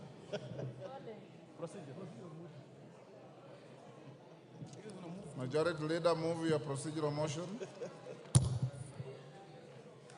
Thank you, Honorable Speaker. Honorable Speaker, I beg to move that pursuant to the provision of Standing Order 33C, this House resolves to hold a morning sitting on Thursday, 20th June 2024, commencing at 9:30 a.m. for purposes of considering priority business. Honorable Speaker, this is on behalf of the House Business Committee that met this afternoon, earlier this afternoon, and the House Business Committee considered bringing this resolution and, through this procedural motion to allow members adequate time, Honorable Speaker, to debate without anticipating debate the finance bill of 2024-2025, which we expect to be tabled in the course of this sitting by the Chair of Finance. And also, Honorable Speaker, considering that many members are very interested in contributing to the debate on the finance bill, we thought it would be wise to have a morning sitting on Thursday. We will have tomorrow the whole day from 9:30 all the way up to 9 p.m. Then we also allow members Thursday morning. Honorable Speaker, as you directed during the House Business Committee earlier today, we have up to 5 p.m. on Thursday for debate of the second reading of that bill. Honorable Speaker, there is also priority business in considering the Senate amendments to the IEBC bill. Honorable Speaker, as members are aware, there are 2 constituencies that still have no representation in this House and are bound to have by-elections, but we cannot do that because we do not have an IBC commission. And therefore, it's imperative that we consider the amendments that were done to that bill by the other House, consider them, and if we agree with them, then that bill can be assented into law and we kick off the process of the recruitment of new IBC commissioners. With that, Honorable Speaker, I beg members to support and agree with the House Business Committee that we do have that Thursday morning sitting, and I wish to request the Leader of Minority, who is also a member of the House Business Committee, to second. I beg to move. Honorable Speaker, I wish to second the motion, but I want to add the following. Obviously, members from across the political divide would want adequate time to be able to contribute to the matter of the finance bill at the second reading stage. And that's why it was in the wisdom of the House Business Committee that we allocate enough sitting days. That is Wednesday morning, tomorrow, Wednesday afternoon, Thursday morning, and possibly Thursday afternoon, for members to be able to contribute effectively and for their constituents to get to know where they stand on this very important matter. Honorable Speaker, secondly, I want to agree that the matter of the IBC is so crucial. Honorable Speaker, we now have 2 constituencies that have got no representation in this House. That is Banisa constituency in Mandera County and Magarini constituency in Kilifi County. Honorable Speaker, the case of Banisa constituency is very sad, extremely sad, that they have lacked representation in this House from March last year, Honorable Speaker.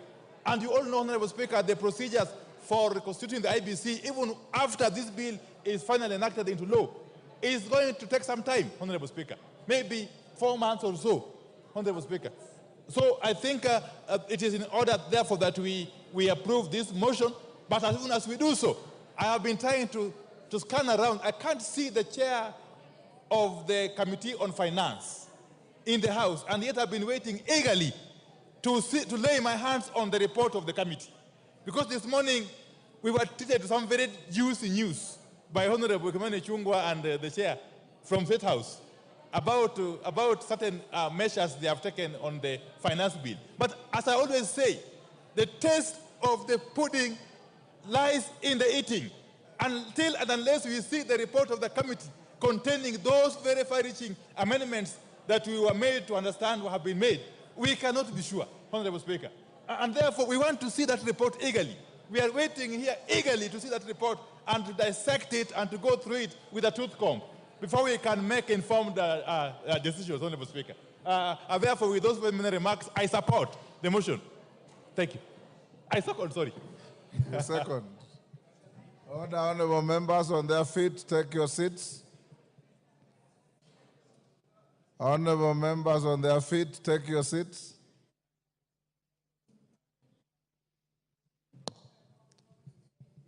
Honorable members, I now propose the question, which is that pursuant to the provisions of Standing Order 33C, this House resolves to hold a morning sitting on Thursday, 20th June 2024, commencing at 9:30 a.m. for purposes of considering priority business.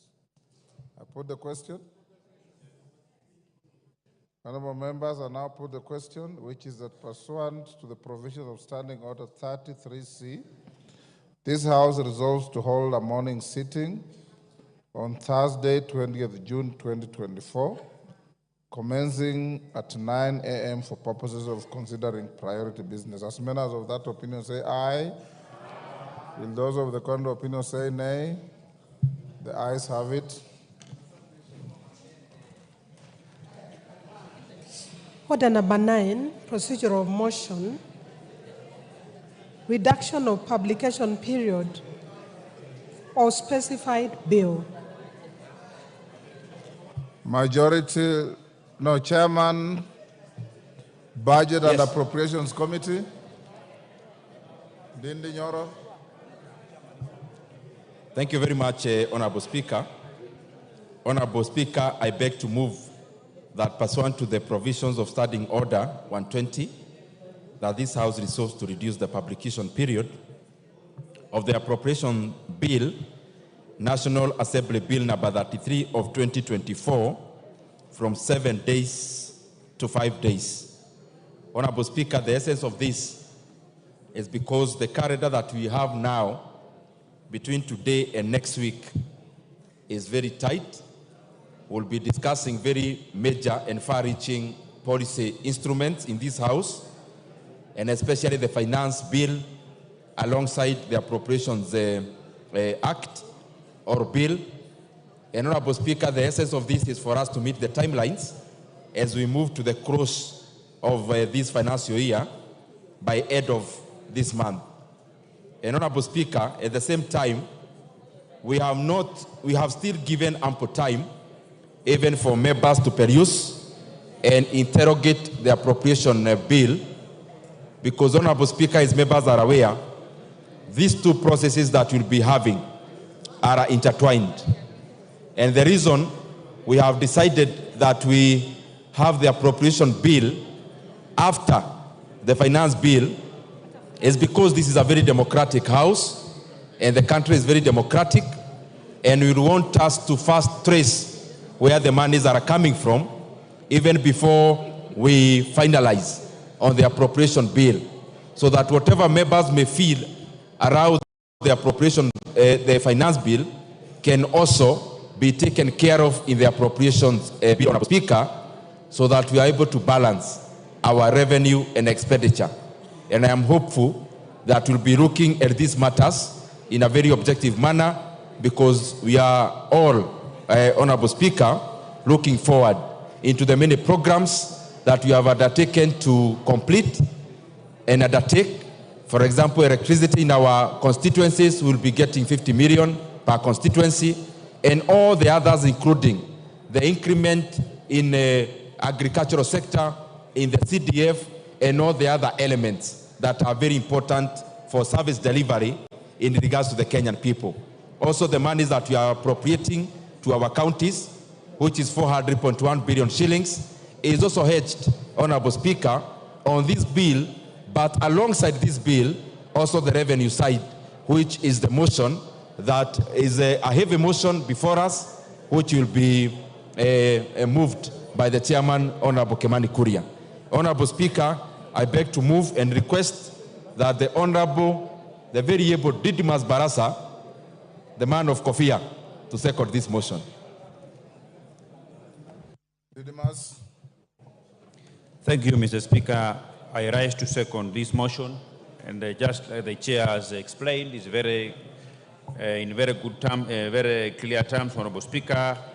We have a lot that this House is going to process, and most importantly, we must meet the timeline, considering that we are coming to the end of this financial year.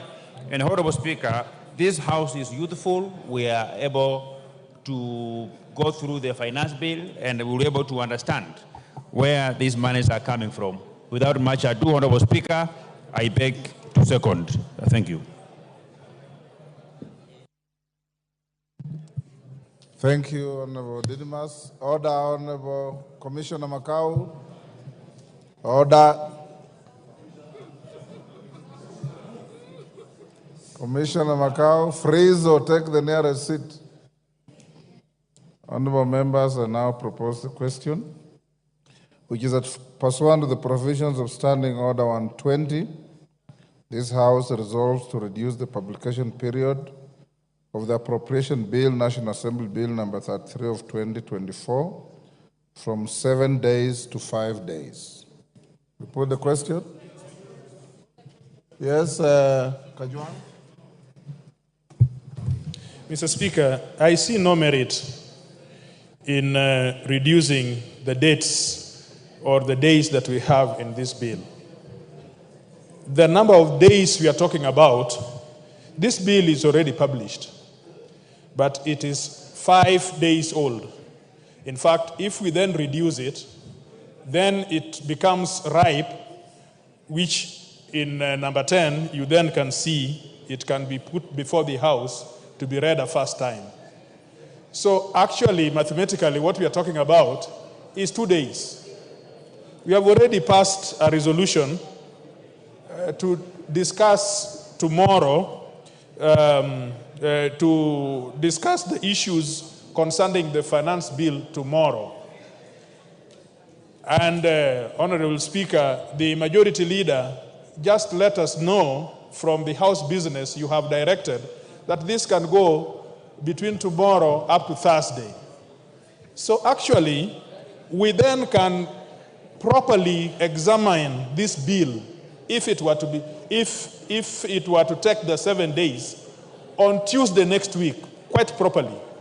It would have taken 7 days in the normal manner of things, and we would then begin debate on it on Wednesday, on Tuesday.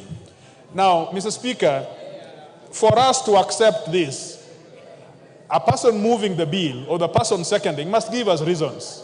The only reason I have had is that we are going to discuss very important bills. But there is nothing which takes away, because the 7 days is for the common person to interact with the bill, as well as the member representing that person to interact with this bill. And so, if there is no reason other than the fact that we are going to discuss some very important issues in the course of today and tomorrow, the chair of budget has not given us a very good reason for which we have to extend these dates. I submit. Honorable Kajwang, you are a member of House Business Committee, aren't you? And you know that allocating the finance bill, the number of days that we did, does not mean it will consume all the days. In case it ends early, then this motion becomes relevant, but it's entirely up to the House. Can I put the question now? I now put the question, which is that pursuant the provisions of Standing Order 120, this House resolves to reduce the publication period of the Appropriation Bill, National Assembly Bill number 33 of 2024, from 7 days to 5 days. As members of that opinion say aye. Aye. Will those of the contrary opinion say nay? Then the ayes have it. Honorable members, you're calling the next order? Honorable members, as we go to the next order, it is expected that the chairman of the Finance Committee, member for Molo, will be tabling his report or his committee report this afternoon. I have not seen it yet. I have to approve it to be tabled, so when I recess, I'll have to perform that function. Once that is done, the report will be available at the table office. I encourage each and every honorable member to get the report either from the table office physically or on the parliamentary web, read through it properly. Upon doing so, we have allocated time as follows.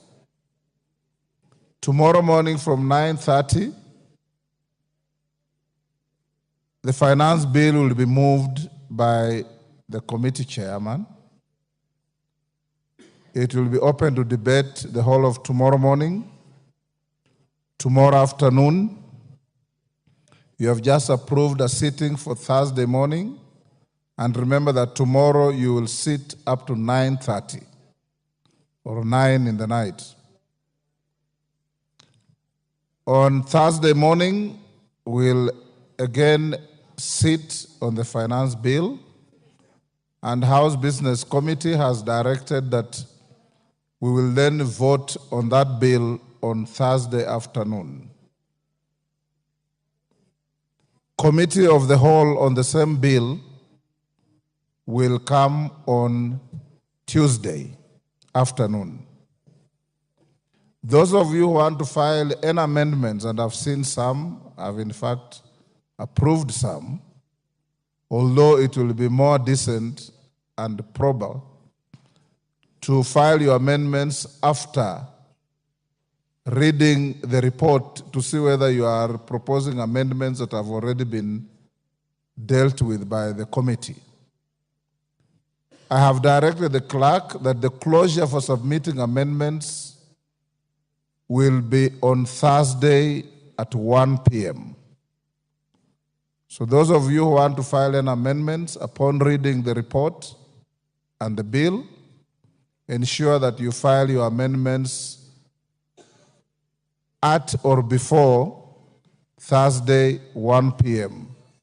Thereafter, you'll be time barred, and don't say you are not given proper direction. I hope that when the bill is debated from tomorrow, you will debate from an informed position on the content of the bill, the content of the report, and what you desire the bill to be. Thank you. Next order. Order number 10, the appropriation bill, National Assembly Bill number 33 of 2024, first reading. A bill for an act of parliament to authorize the issuance of a sum of money out of the consolidated fund and its application towards the service of the year ending on 30th June 2025, and to appropriate that sum and a sum voted on account by the National Assembly for certain public services and purposes. Next order. Order number 11, the County Government's Additional Allocations Bill, Senate Bill number 19 of 2024, first reading. A bill for an act of parliament to provide for the additional allocations to county governments for the year 2024-2025, for the 2024-2025 financial year, the responsibilities of the national government and county governments pursuant to such allocation and for connected purposes.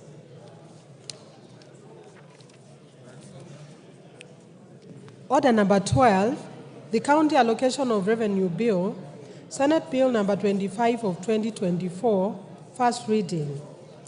A bill for an act of parliament to provide for the equitable allocation of revenue raised nationally among the county governments for the 2024-2025 financial year, the responsibilities of national and county governments pursuant to such allocation and for connected purposes. Next order. Order number 13, the Care and Protection of Child Parents Bill, Senate Bill number 29 of 2023, second reading. Beatrice Kemei, you are the co-sponsor of that Senate bill. It's now your time to move the bill. Give her the mic.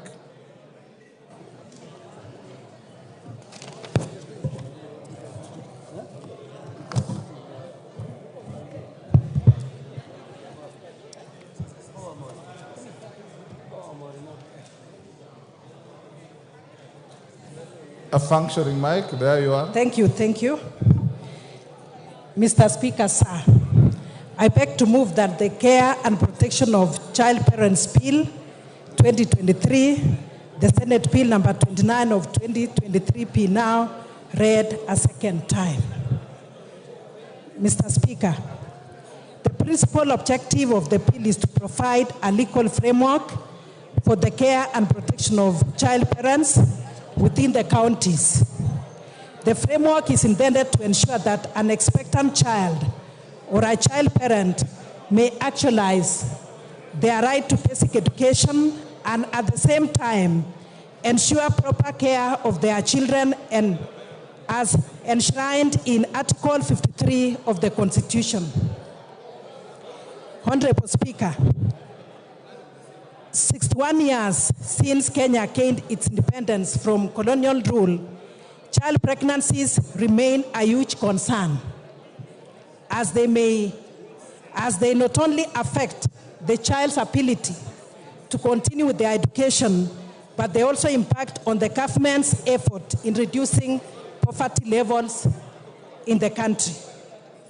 Mr. Speaker, sir, the Kenya National Bureau of Statistics in the Kenya Demographic and Health Survey conducted in 2022 noted that 15% of adolescent women between 15 and 19 years have ever been pregnant, with 12% having given birth, 1% experiencing pregnancy loss, and 3% being pregnant with their first child. Kenya National Bureau of Standards further noted that the number of teenage pregnancies is higher in rural areas, particularly in pastoralist communities, compared to urban areas. It further noted that teen pregnancies decline as the level of education rises, and further that it also declines as the level of household wealth increases.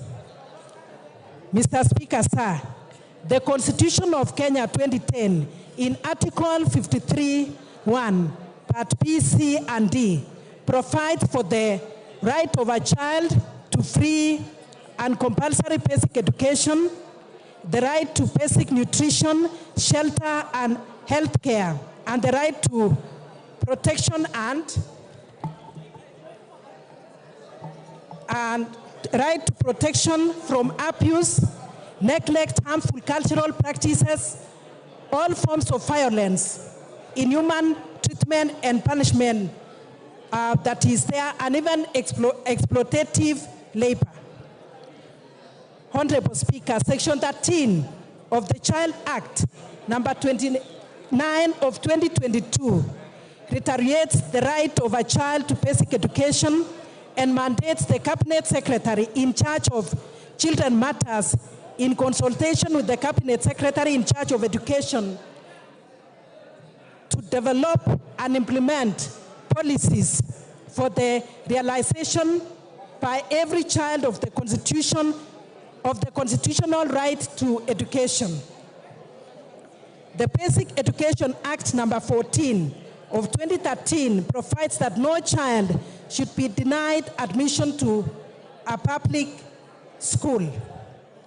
The above, Honorable Speaker, the above notwithstanding, children who fall pregnant in school, especially those born in poor households, are likely to drop out of school so that they can fend for their babies.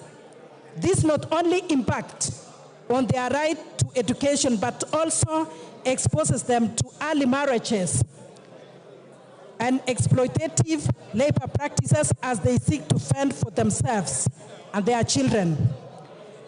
Madam Speaker, some schools conduct mandatory pregnancy tests without the consent of the children or of the learners, and more often than not expel any student who is discovered to be pregnant. Such children are also exposed to ridicule and harassment and are often cited as examples of bad behavior, thus often leading them to drop out of school.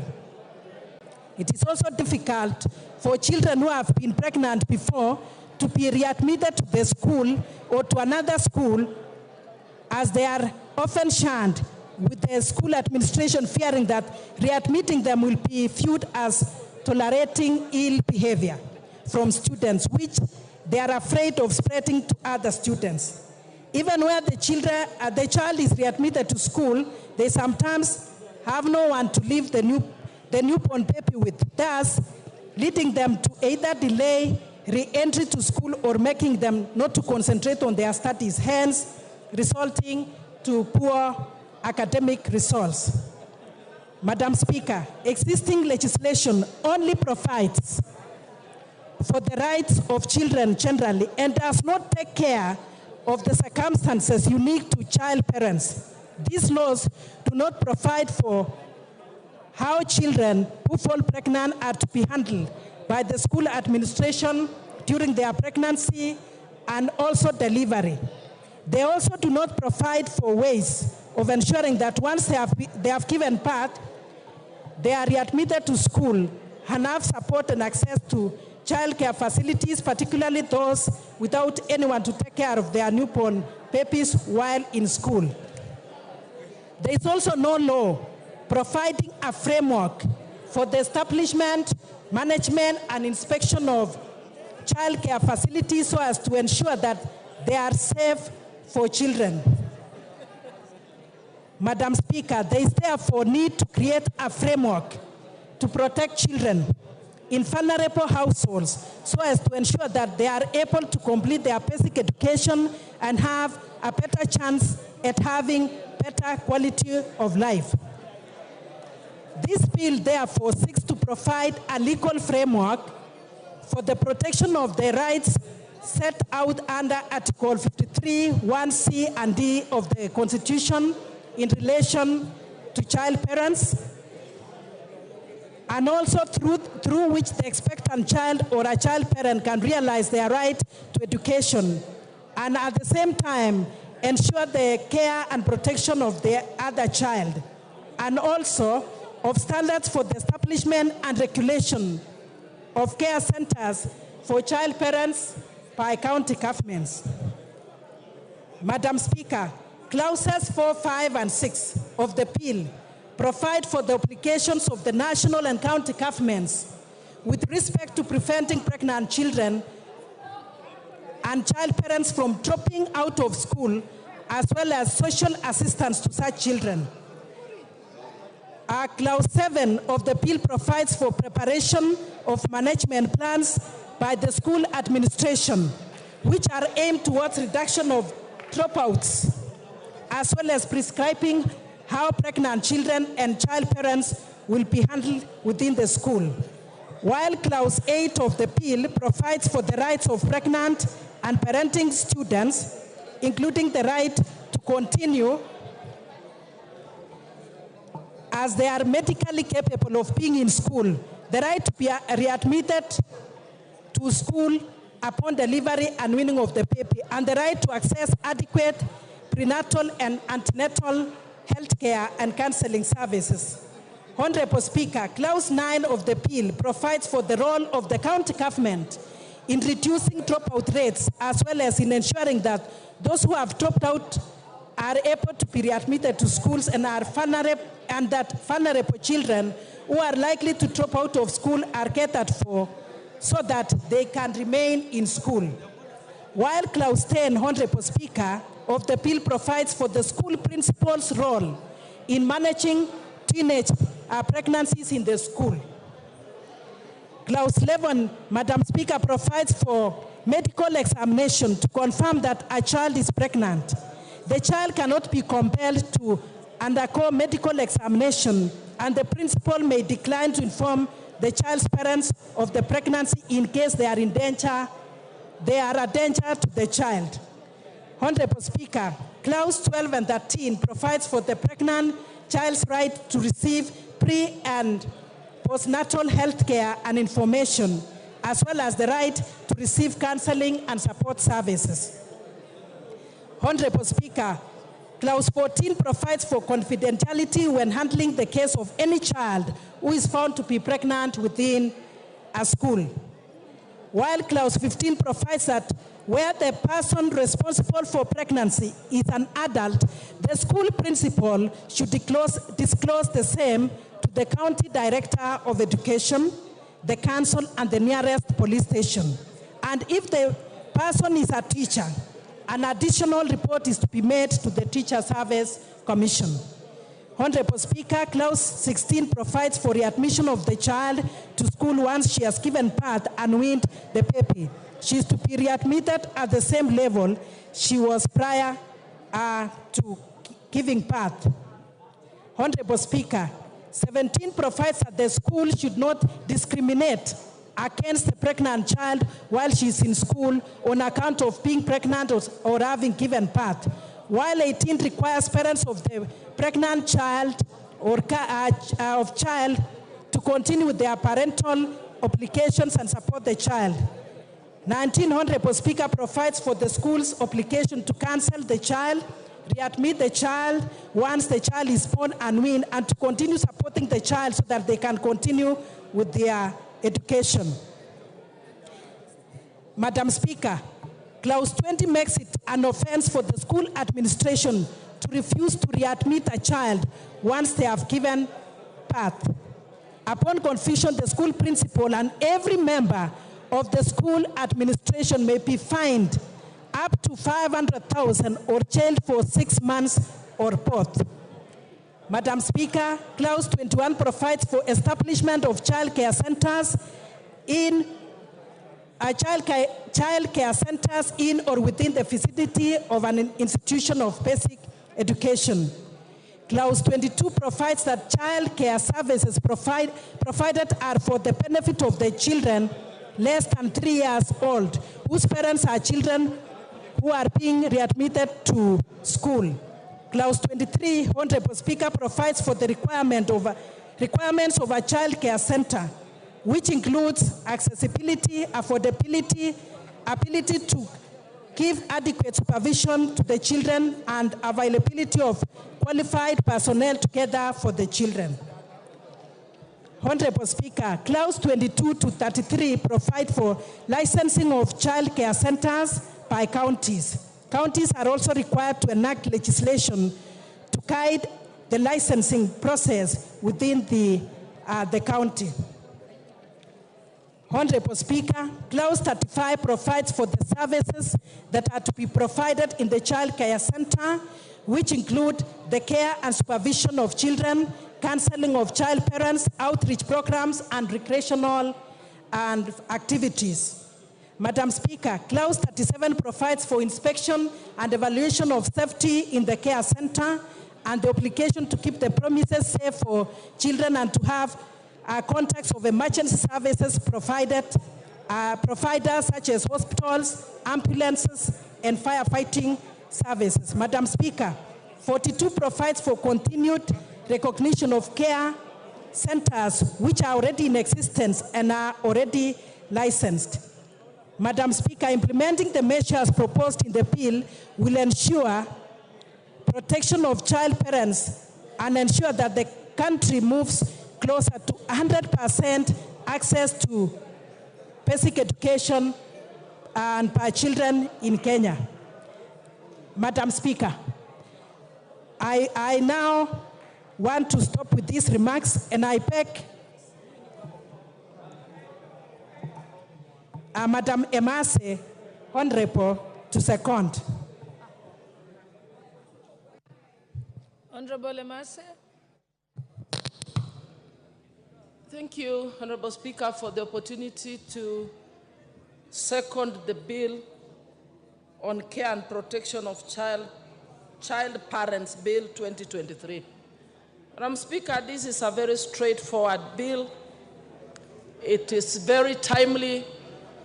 It is coming at a time when we are dealing with so many issues around children, gender-based violence, pregnancies caused by even relatives, that is incest, at a time when the statistics are very clear. We are being told that 15% of women or children between the age of 15 and 19 become pregnant, where 12% are able to give birth, 3% even they lose their children in the process, and 1% happen to be pregnant for the first time.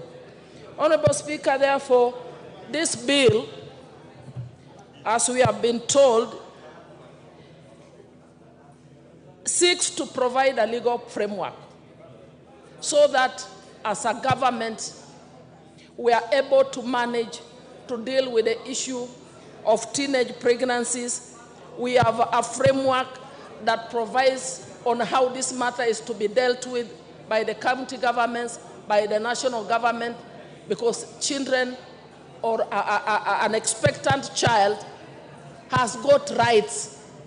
But this is an area which we do not seem as legislators to have given the attention that it deserves.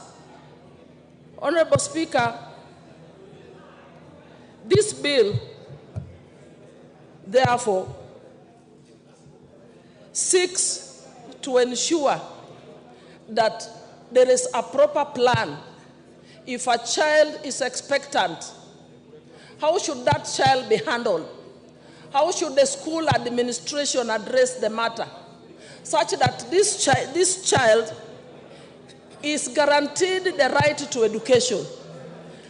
This child's baby is taken care of by government. So, Honorable Speaker, I want to really thank Honorable Beatrice and the Senate for coming up with this bill, because teenage pregnancy is a problem. And once these children are guaranteed of education even after conceiving, then we are assured that we are able in the future, going forward, to continue bringing down the numbers in terms of these teenage pregnancies.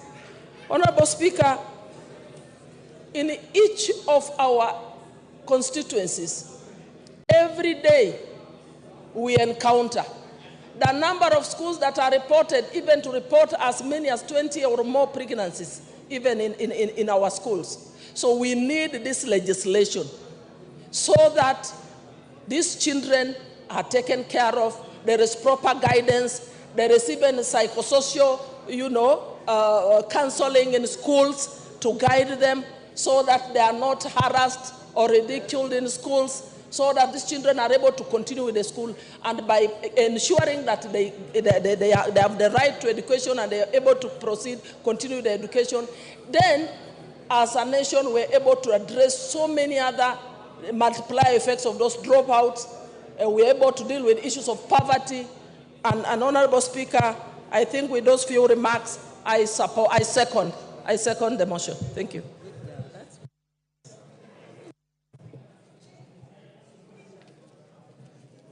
Honorable members, allow me now to propose the question that the Care and Protection of Child Parents Bill, Senate Bill number 29 of 2023, be read a second time.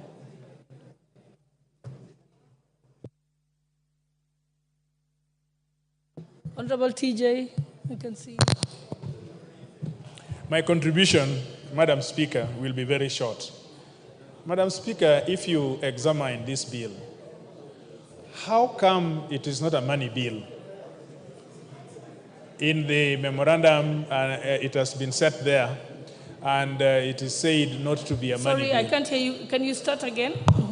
I am saying, if you look at this bill, how else can you explain that it is not a money bill? Money bill. If you check the memorandum, and if you check the statements that accompanying it, it is said not to be a money bill. But when you open it up, it creates centers. It talks about inspectors. These inspectors must be employed by somebody. These inspectors must be supervised or coordinated somewhere. These centers must be maintained by the public exchequer.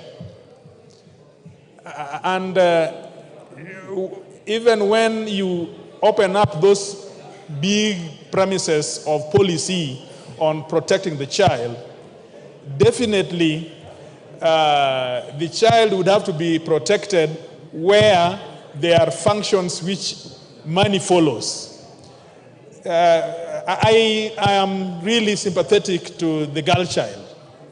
I really want to have a bill which fixes the issue of the girl child. But since this bicameral legislation process, we have had problems where good bills are lost because of the people who sponsor them or because of the thought process behind it. Were this bill originated from this house, from where my colleague sits, if she originated this bill, we wouldn't have been talking about this issue. We would have been talking about how to reinforce it and how to make it better on how to protect the girl child.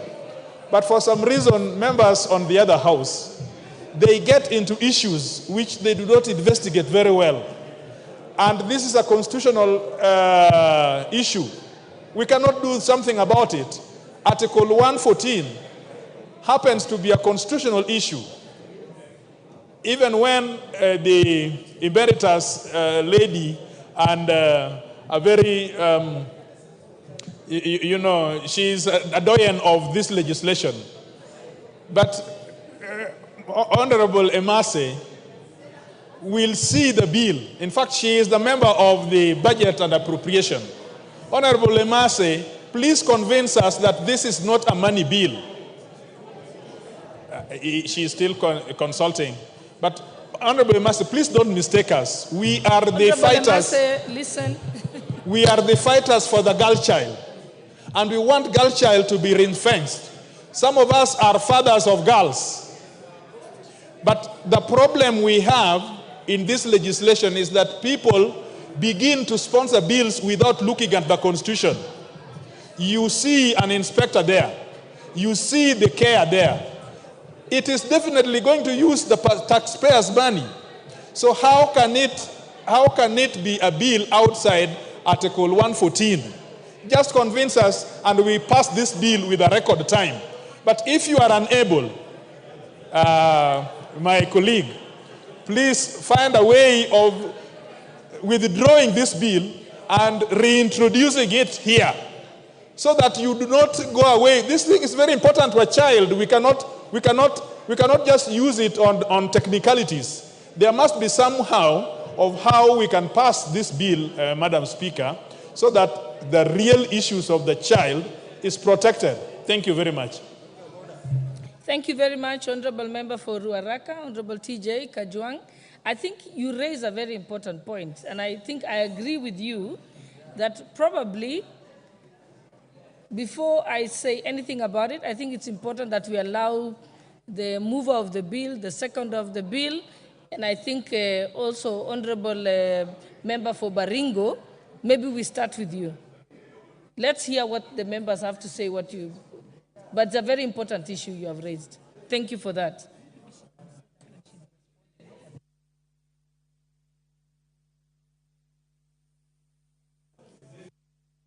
Proceed, Member for Baringo, Honorable Jamatia. Thank you so much, Madam Speaker.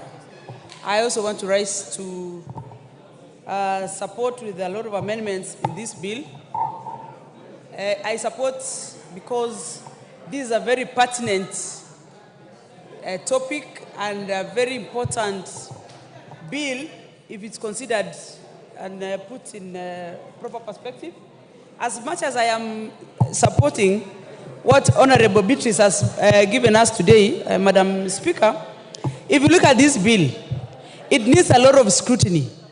It needs a lot of, brushing and understanding on the implications that it will cost. If this bill goes like this, Madam Speaker, it's going to cost in many other ways, social, economic, and even psychosocial or psychologically. Because if you look at the framework of this bill, it speaks to protect children, specifically who are pregnant. I want to ask whether the society is even ready to have children who are pregnant. All Also, when you want to take care of these children, specifically in schools, it is going to consider specifically on economic factors because we have to budget more and give keen interest on these children because their interest is so different. One moment, Honorable Member for Baringo. Let's do this. Honorable Member for Kericho, please listen carefully because I'll give you an opportunity at the reply. So you better take notes so that you can respond. And I think also a member of the Budget Committee, I think I'd like them to say something. Proceed, Honorable Chairman. Thank you so much, Madam Speaker. I also want to agree with the Honorable of TJ Kajwang that this bill is most likely going to be a real money bill because of the structures that is going to be put in this for actualization of the bill.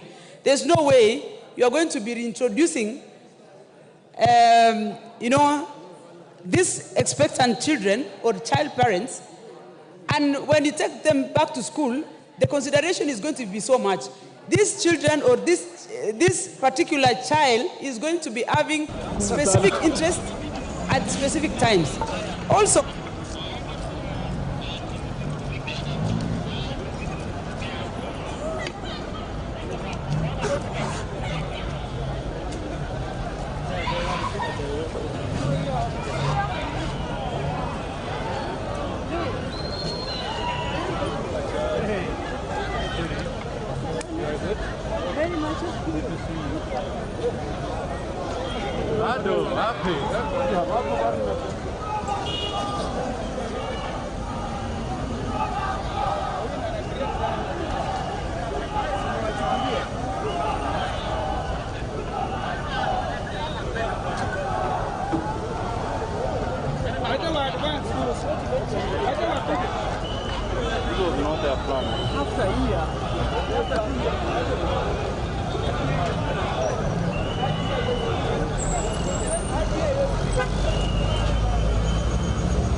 is a victim of sexual abuse because they cannot consent legally to sex. So we are actually talking about an abused child in this bill. Thank you very much. I know, Honorable Millie, we've been in the trenches together with Cradle, fighting for the girl child and abused children. So I understand where you're coming from. I will also allow the member, and I think the member for Baringo is properly informed. I will allow the member from Mombasa, Honorable Zamzam Chimba. Asante sana Mheshimiwa.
Roma, ODM.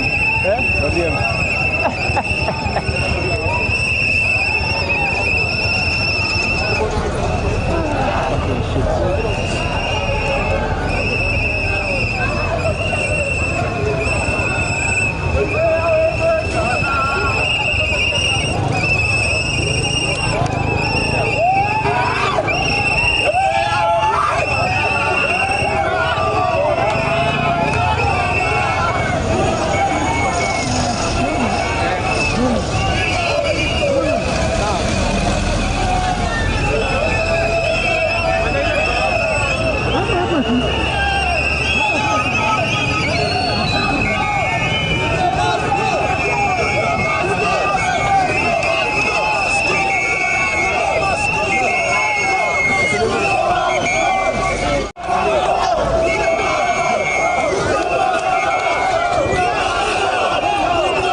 both boys and girls, and therefore there is increased sexual activity very early.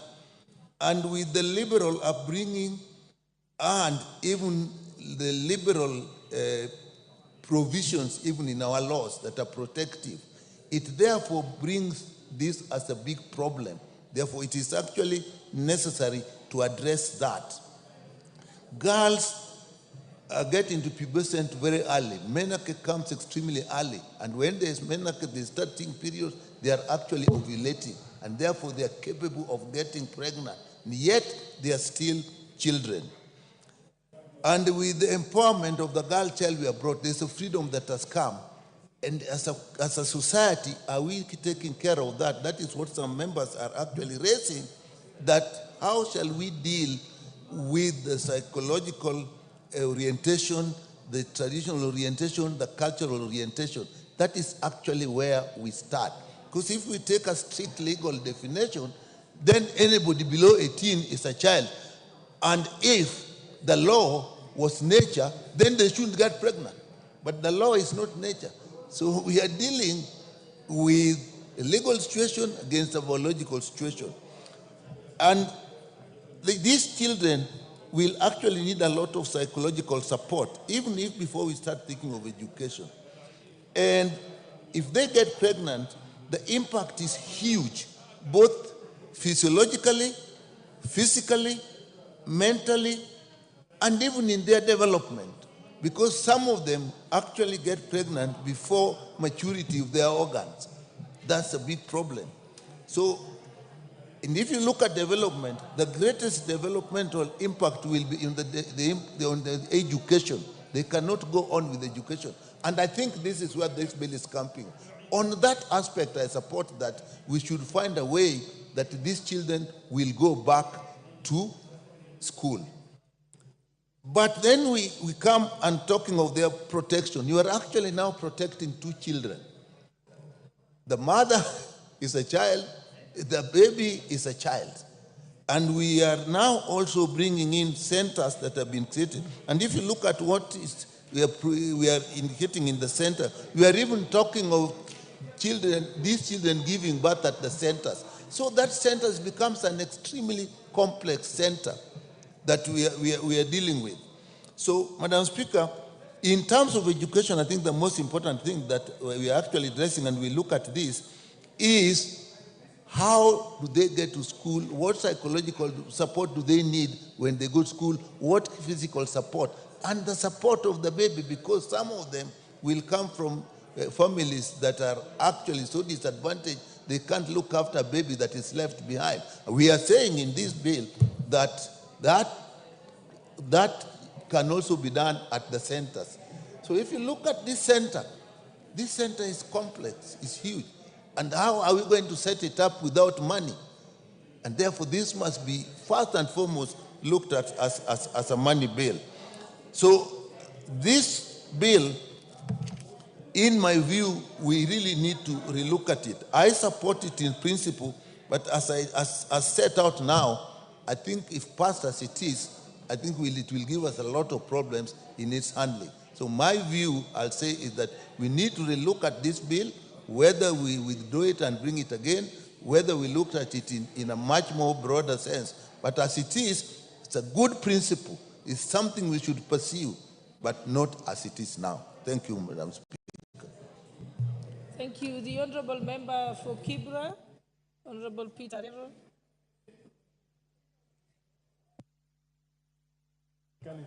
Thank you, Madam Speaker. I just want to add my voice on this bill.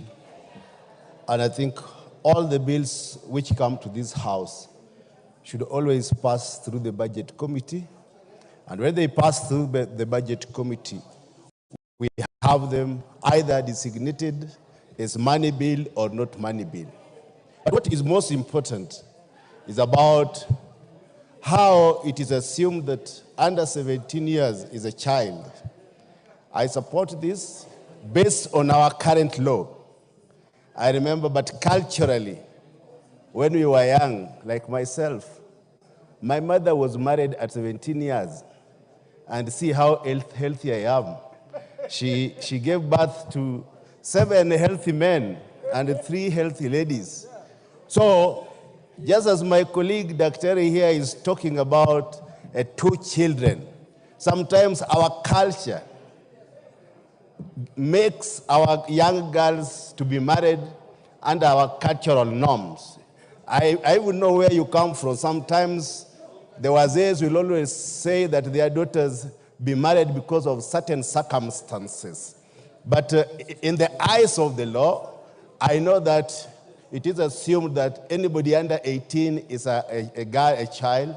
But I support the bill because it is going to enrich our cultural values. It is going to enrich our society and will take care of our young girls. Otherwise, I support the bill. Honourable Member for Dagoretti, I can see you on the intervention button.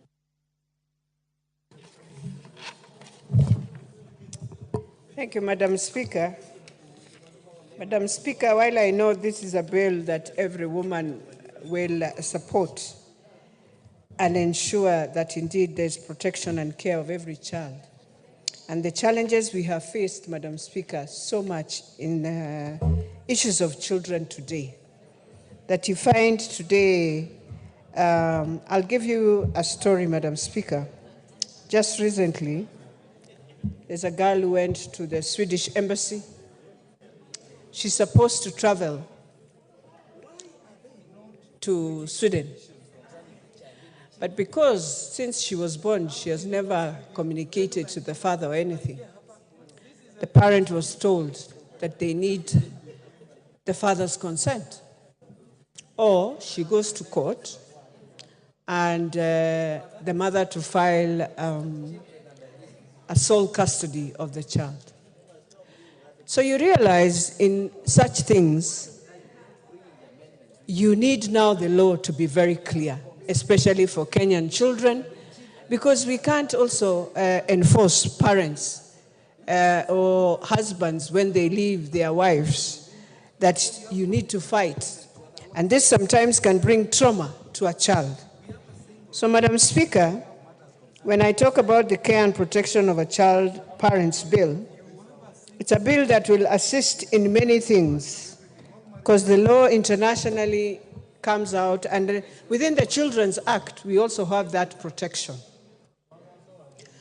As they say, it might be a money bill or not a money bill, but I think it will be a money bill because there are some issues that will come out and will be raised.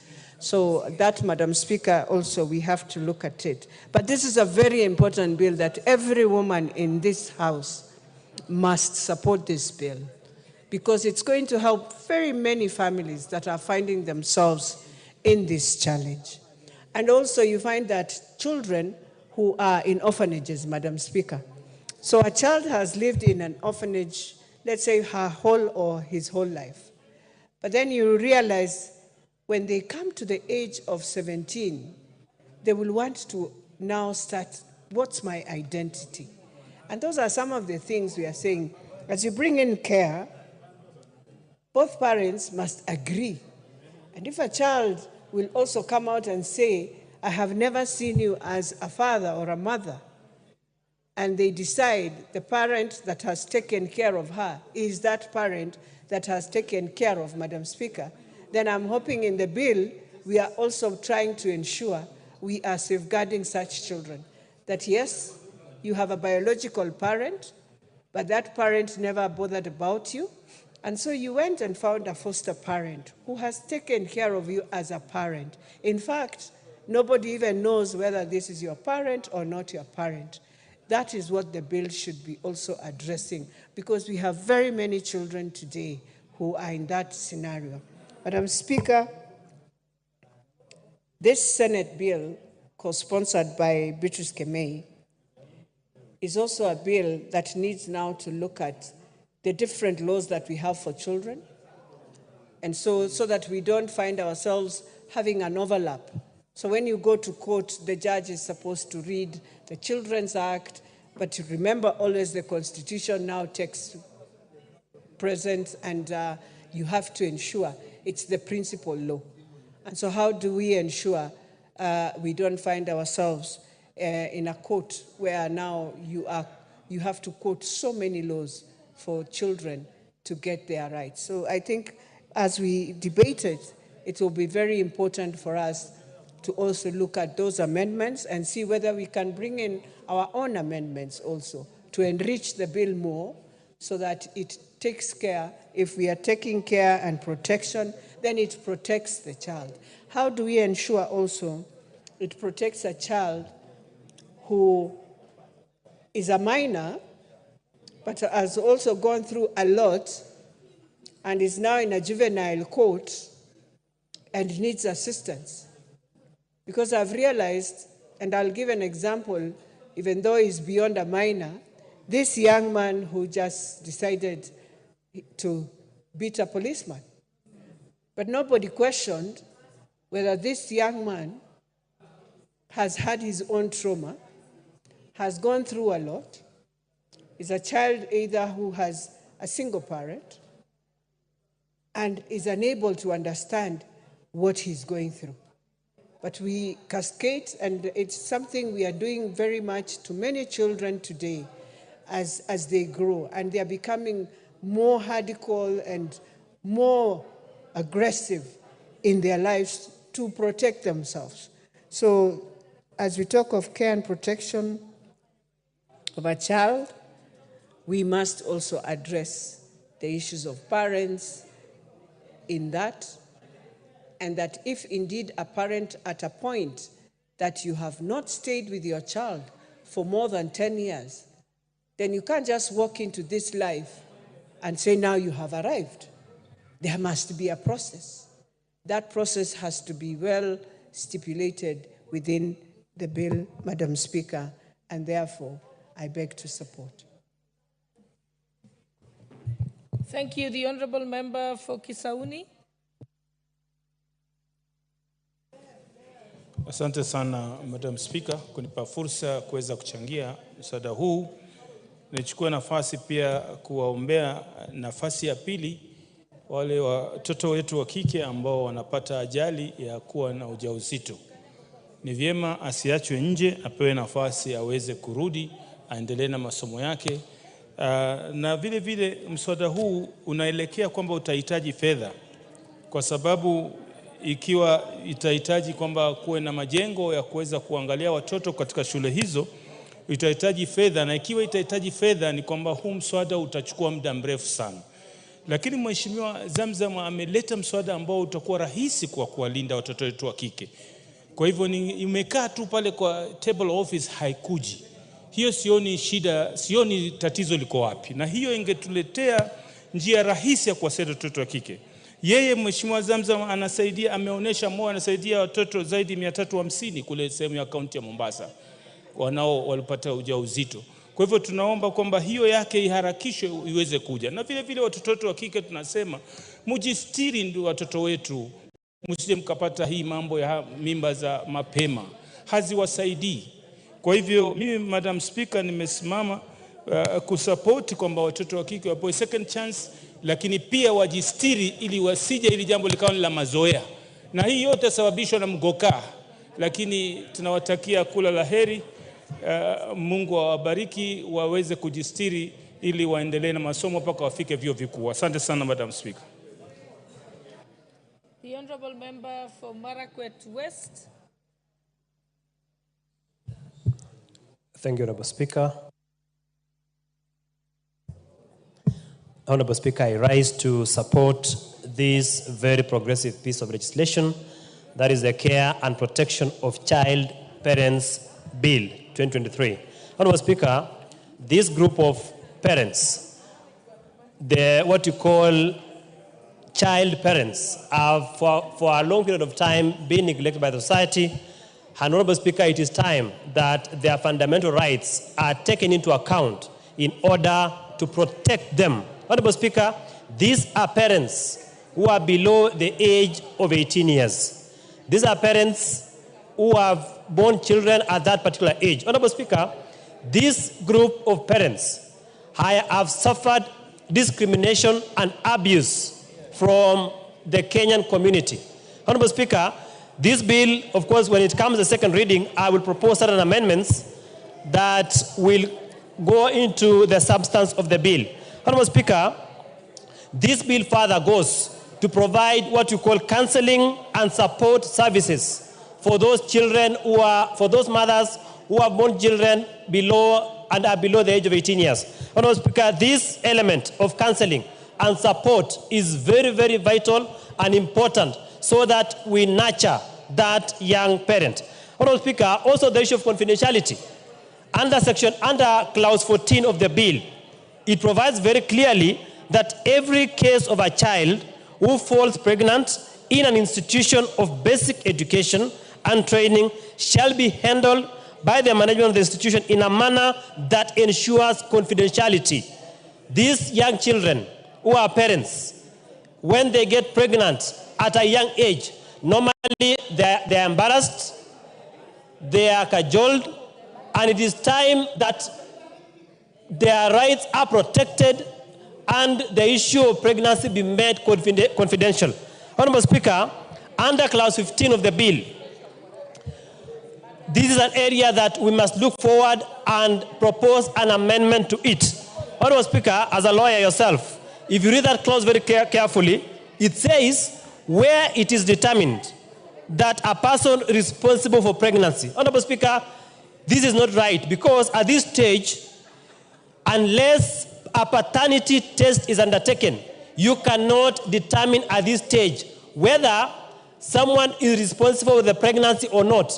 So I will propose an amendment to the effect that where it is suspected, because at this stage, the element of suspicion comes in. It is only during paternity that a matter is determined with finality whether that person is the parent of the child or not. So, Honorable Speaker, that is an area that we must be able to look at carefully so that we also protect the interests of that would be father of that child. Honorable Speaker, under Article 50 of the Constitution, we have something called presumption of innocence until proven guilty. So at this stage, that would be father should be presumed innocent until proven guilty by a competent court of law. Honorable Speaker, the bill further goes further to protect the interests of that child by subjecting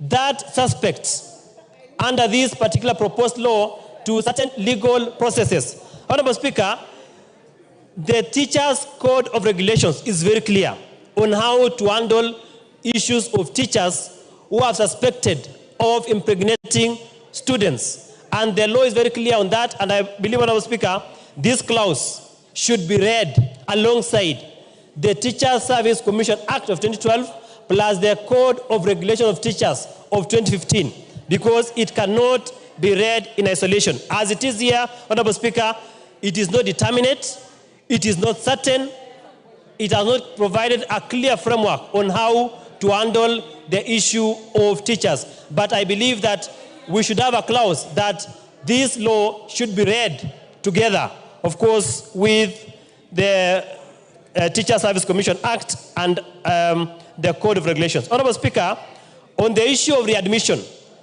young children, young girls who have been out of school courtesy of pregnancy have had it difficult going back to school. Schools have been reluctant to readmit young girls who got pregnant and therefore were not able to complete their studies.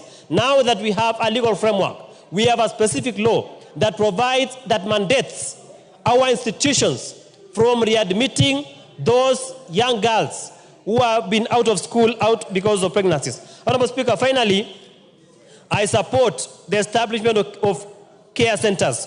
Normally, most parents are not willing to embrace. When I say parents, I mean the mother of the child parents are not at times willing to take care of these young children who have been born. So, Honorable Speaker, the issue of caregivers is very important, is very vital, so that children born by young parents, or what you call the child parents, can be taken care of by the care centers. So, Honorable Speaker, this is very progressive, and I support this bill, and I call upon the members of Parliament that when it comes to the second reading, let us give the necessary amendments and pass the bill as it is. Thank you, Honorable Speaker.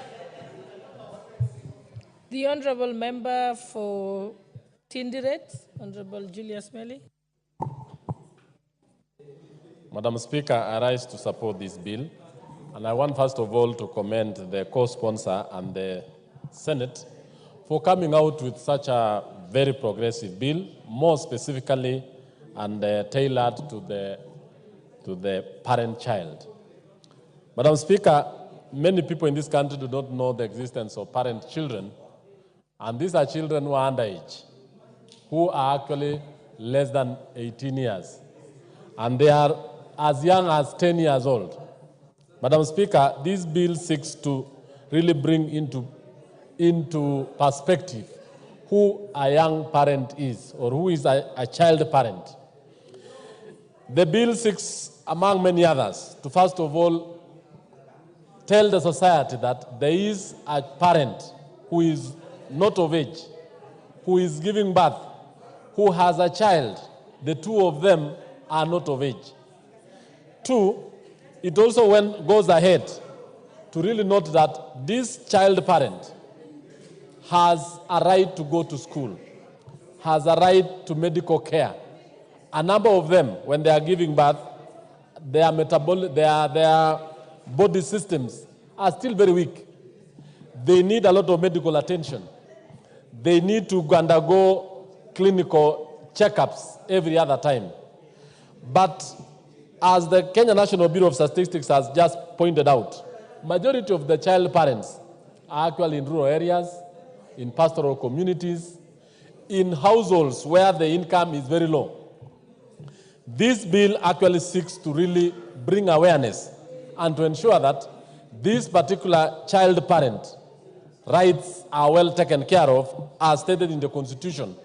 That one, the child parent has to have proper medical care. The child parent has to undergo a lot of support socially, psychologically, and economically. This is a child who gets pregnant when she's in primary school.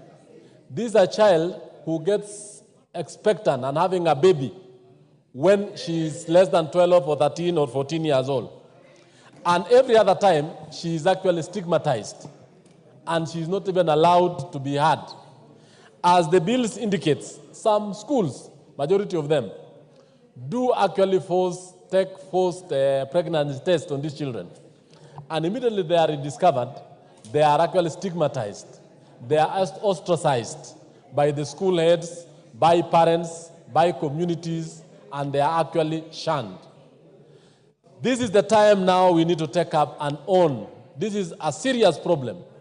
15% of all the girls have either become pregnant, have either lost a child. That particular percentage, Madam Speaker, is very high and alarming. It is as a result of this bill, therefore, that the county governments are actually being alerted and told to come up with ways on how to stop these particular child, the young pregnancies, and more specifically, the child parent. After the child has given birth, the parents are supposed to know that it's not the end of their education. They are supposed to be given permission to go to school. The parents of the parent child, who are the grandparents of the young child, are supposed to take care of this child. Take care of her, allow the mother child to go to school, finish her education, and therefore realize her dreams as a Kenyan. Madam Speaker, this bill further goes on to ensure that we establish centers which will take care of these children in areas where the real parents are not able to do that. That's why county governments have been roped in and are informed that these particular children are supposed to be taken care of and allowed to continue with their lives. So this bill is very important, Madam Speaker. However, I want to note that the bill with the establishment of county centers is a money bill. And I want to note that this is a very important bill that this House needs to really come up with ways on making sure that it is implemented, it becomes the law of the land, and by extension, it is going to make sure that many of the children dropouts that we have in this society are actually taken care of. Lastly, Madam Speaker, the child of the child parent also is of concern. He is a citizen of this country. Whereas the mother is of underage, this child has a right to be taken care of medically, to undergo all the medical, postnatal medical services, taken through the clinics, taken through the medical treatment, and be allowed also to grow up, because if the child parent is not assisted, she will engage in child labor. And by extension, her child or the child of the child parent will now not have the necessary services of good health, going to education, and even going to preschool. So this bill is actually good for us, and I ask the House to support it. I thank you, Madam Speaker. The Honourable Member for Narok North, Honourable Agnes Pareo, and Honourable Members, I'm allowing members to ventilate on this issue because we shall not rule on the issue raised by Honourable T.J. Kajwang of Ruaraka today, but until we get the feedback and notes from the Budget Committee. So I'm hoping that Honourable Kemei, member for Kericho, you're taking notes, and then we shall be able to put the question at that time. But right now, let's just allow members to ventilate. Honourable Member for Narok North. Thank you, Madam Speaker, for giving me this opportunity to add my voice to this bill. And this is a bill that takes care or looks into problems that our young girls below 18 go through after dropping from school as a result of pregnancies. And this is a subject that is in my heart because I do rescue these girls, and I know what they go through. these girls, after involving themselves with the early sex, they find themselves pregnant, and some of them are confused and don't even know who they are, and they don't know where to run to. Because some of these parents don't take responsibility of taking care of these girls. So there is need to have a bill like this one that will make sure that has provided to provide a framework for the protection of the rights set out under Article 53, 1 and C and D of the Constitution in relation to child parents. Because these girls become parents, yet their age is not enough for them to take care of these girls, their children, because they are confused. And the bill will provide a framework through which the expectant girl child and a child parent can realize their rights to education and at the same time ensure the care and protection of his or her child We need to offer education to these girls because education is power.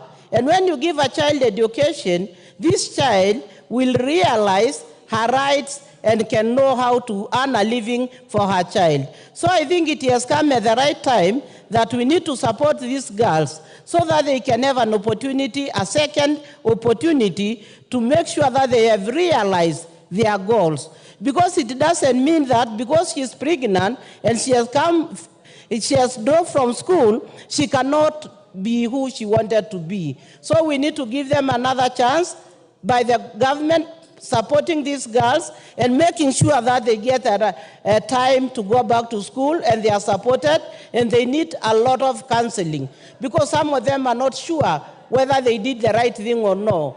And their parents sometimes force these girls to run away from their homes because they look at them like they are a burden. So for me, I support this bill that will give this child a second chance of going to school, and that cannot deny them their right. Being pregnant cannot deny the right of these girls being who they wanted to be, and they can still achieve their goals. Thank you. The Honourable Member for Suba North, Honourable Millie Odhiambo.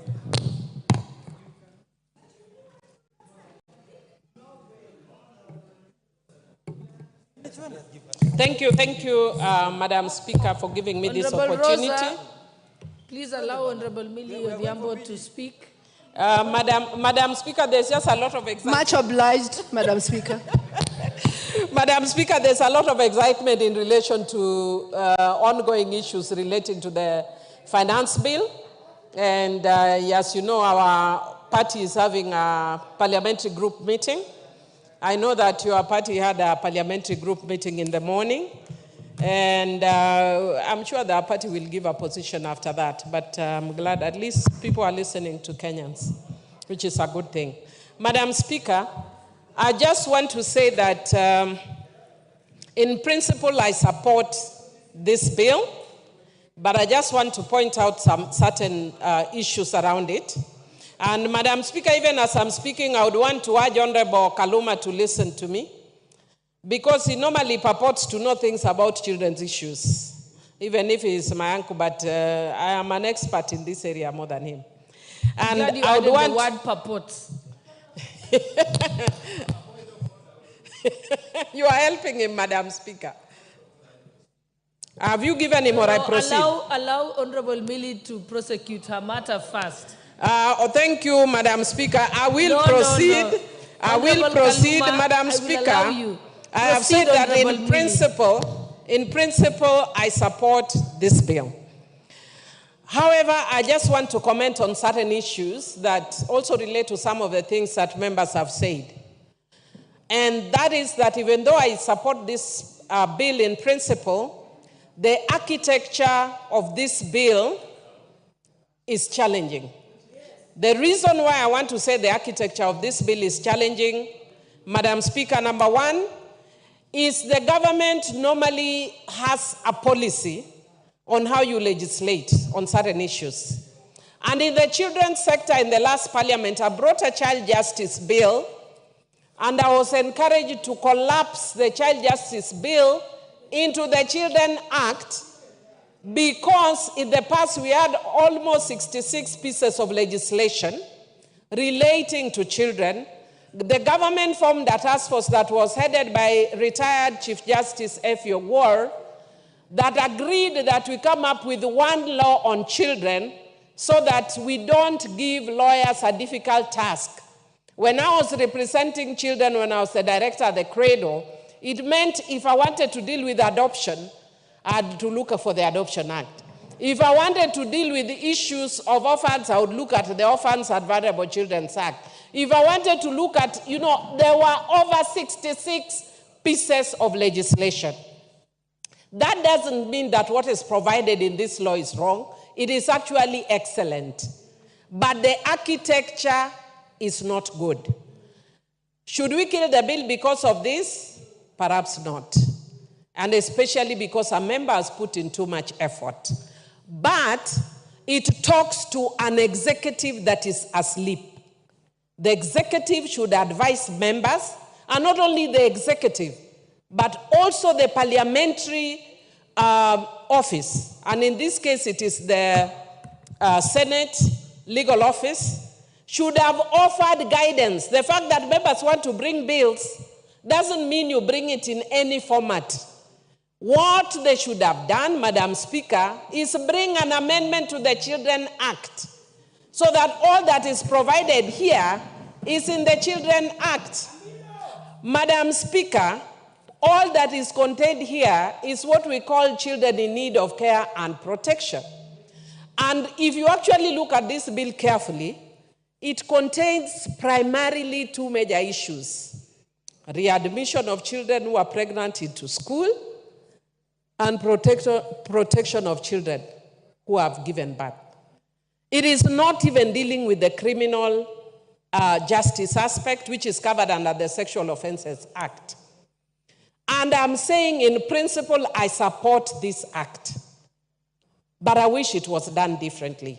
The honorable member has gone quite a long distance, but I'm encouraging the House leadership, both Senate and National Assembly, to the legal departments, take your work seriously. Because the fact that members want to move in, you are the ones who are experts as lawyers, advise them how to do this. And the reason why I'm putting back again to the executive, the same way you asked me to move my child justice bill, which was even in substance, had more critical issues, but we collapsed it and made it smaller as a chapter in the Children Act.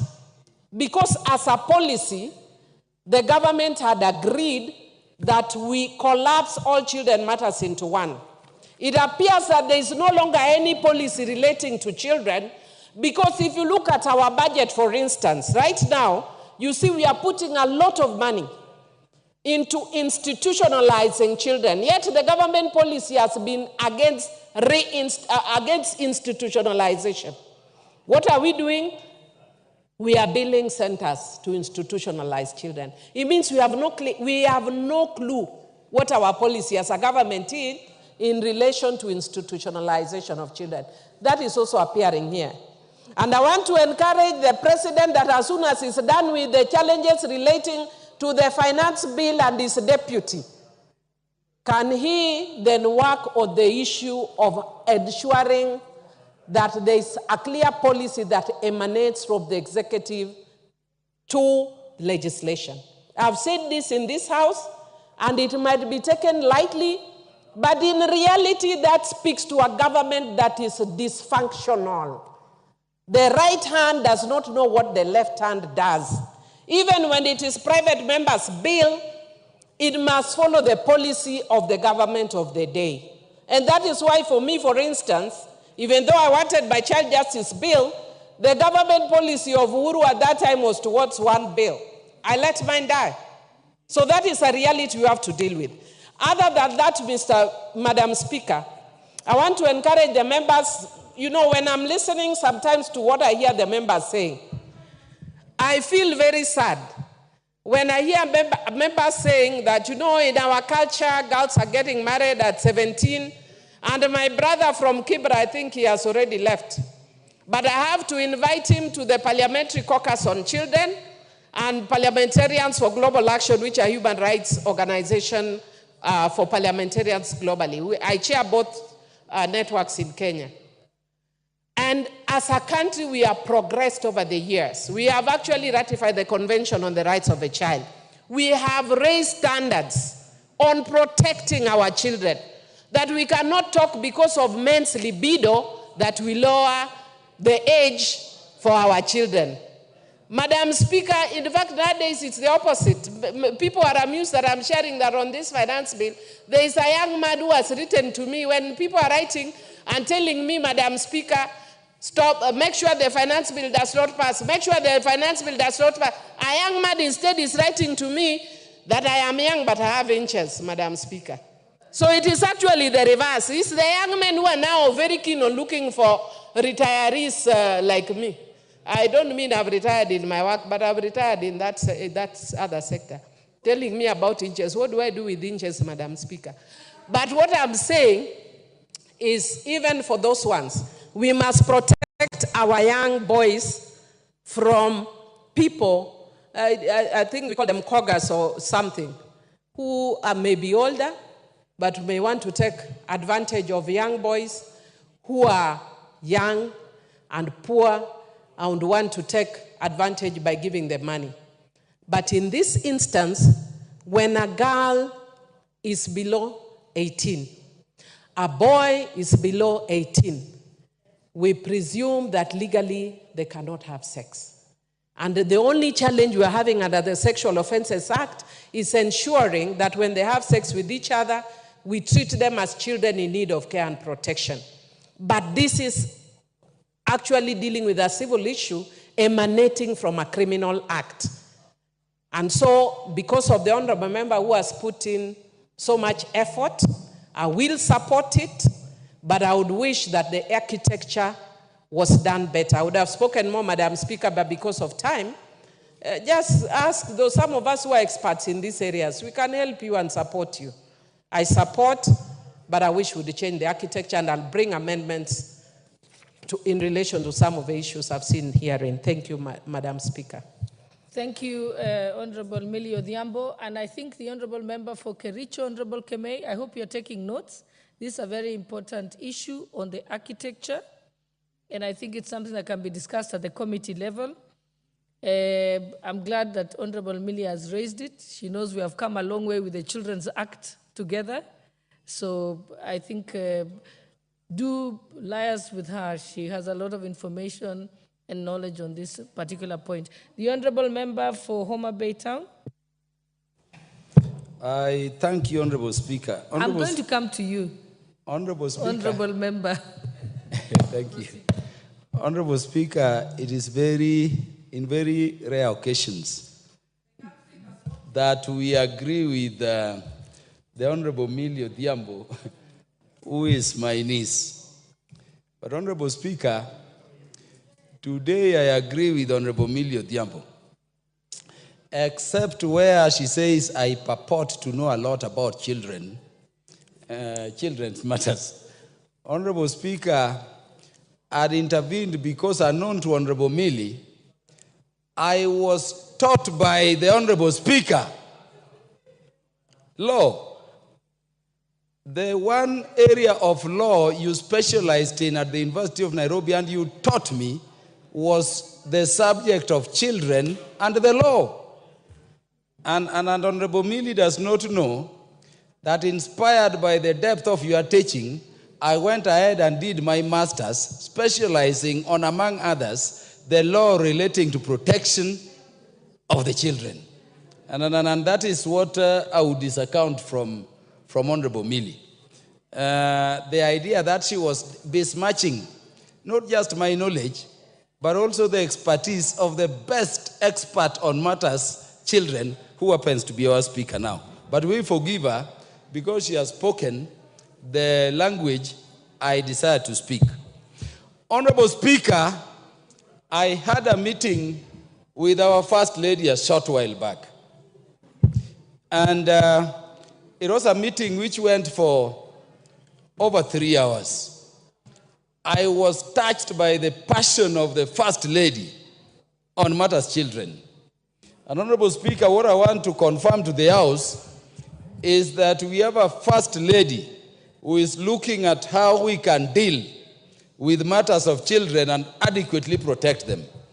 For the first time, it may have passed the notice of honorable members here, but there is a budget line under what we call Children's of the Nation, which is a new program of the national government to be implemented by the First Lady.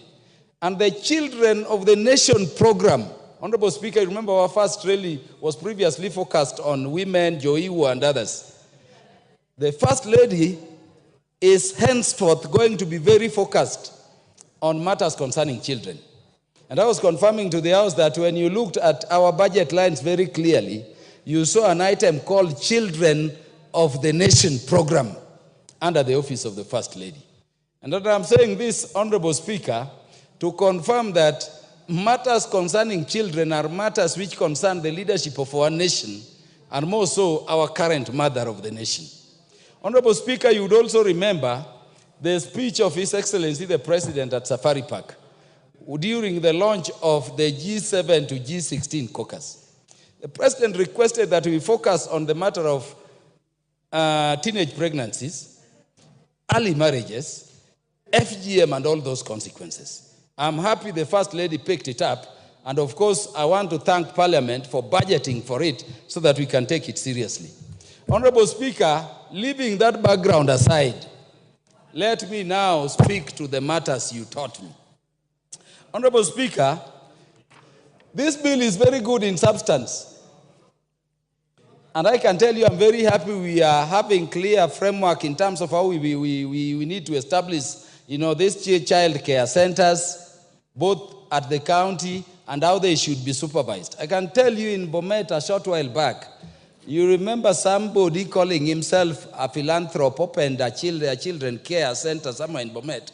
And what was happening there was that our children were being sodomized. Our children were being affected. And this is happening in so many institutions around. The minister, under whose docket matters children, fall, has said times without a number, Honorable Speaker, that a time has come when we need to consider whether we will need childcare institutions established by government and abolish these other ones, or what should be done. In fact, she recommended abolition. But Honorable Speaker, beyond the substance, let me say, this bill must be rejected by the National Assembly. Not because it provides or it makes bad provisions, but because it is not rightly placed. It is not rightly placed.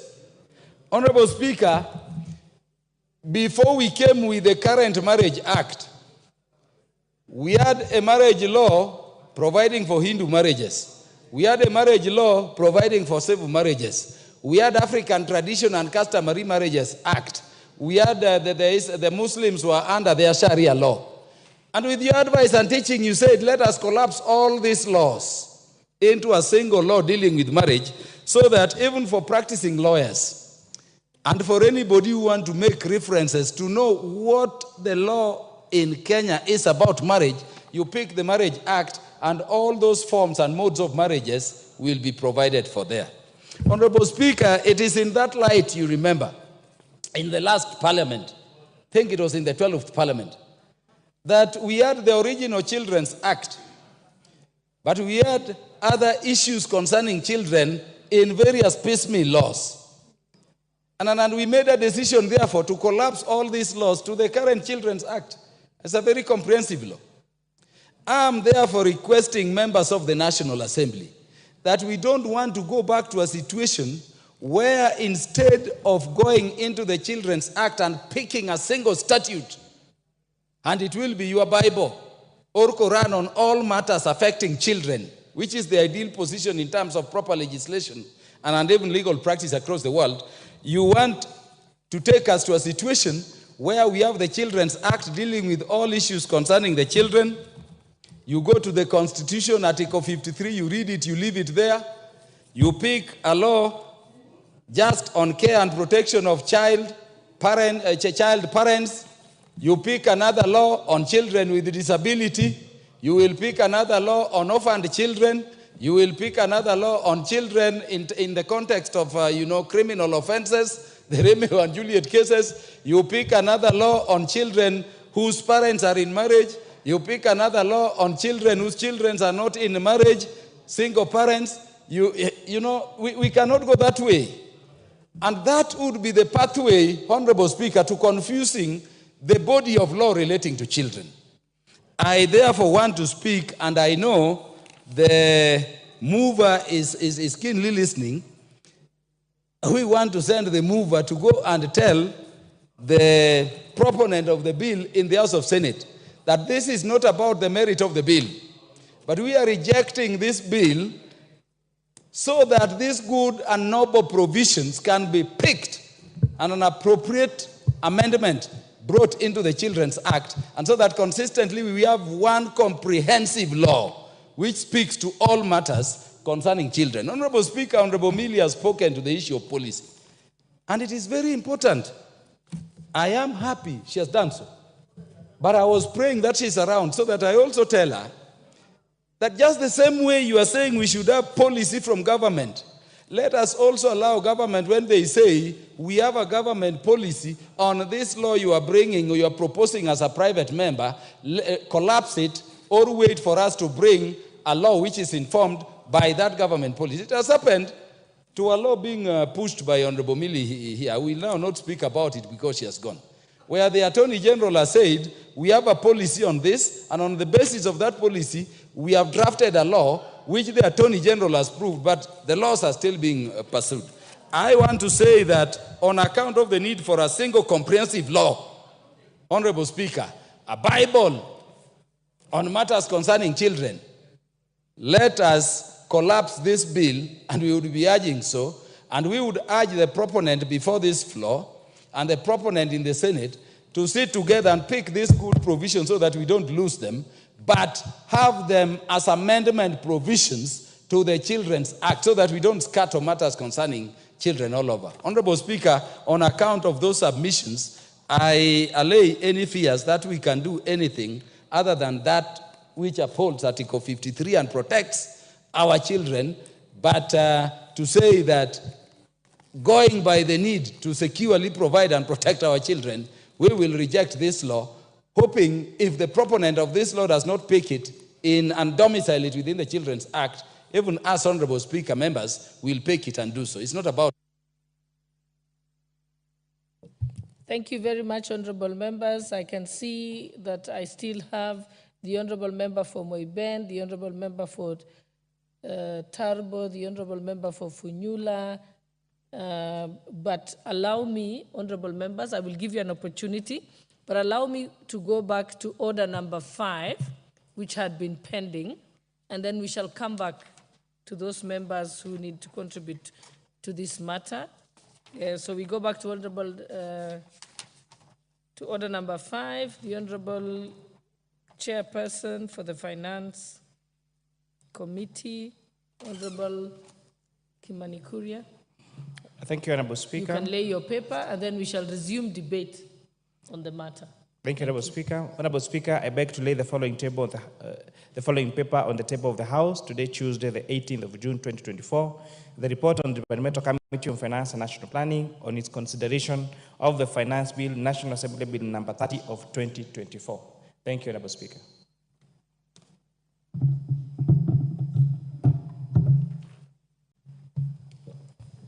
Thank you. I think, honorable members, we can now resume debate. The honorable member for Funyula, we shall resume debate, and then we shall proceed to the honorable member for Tarbo, then the honorable member for Moiben.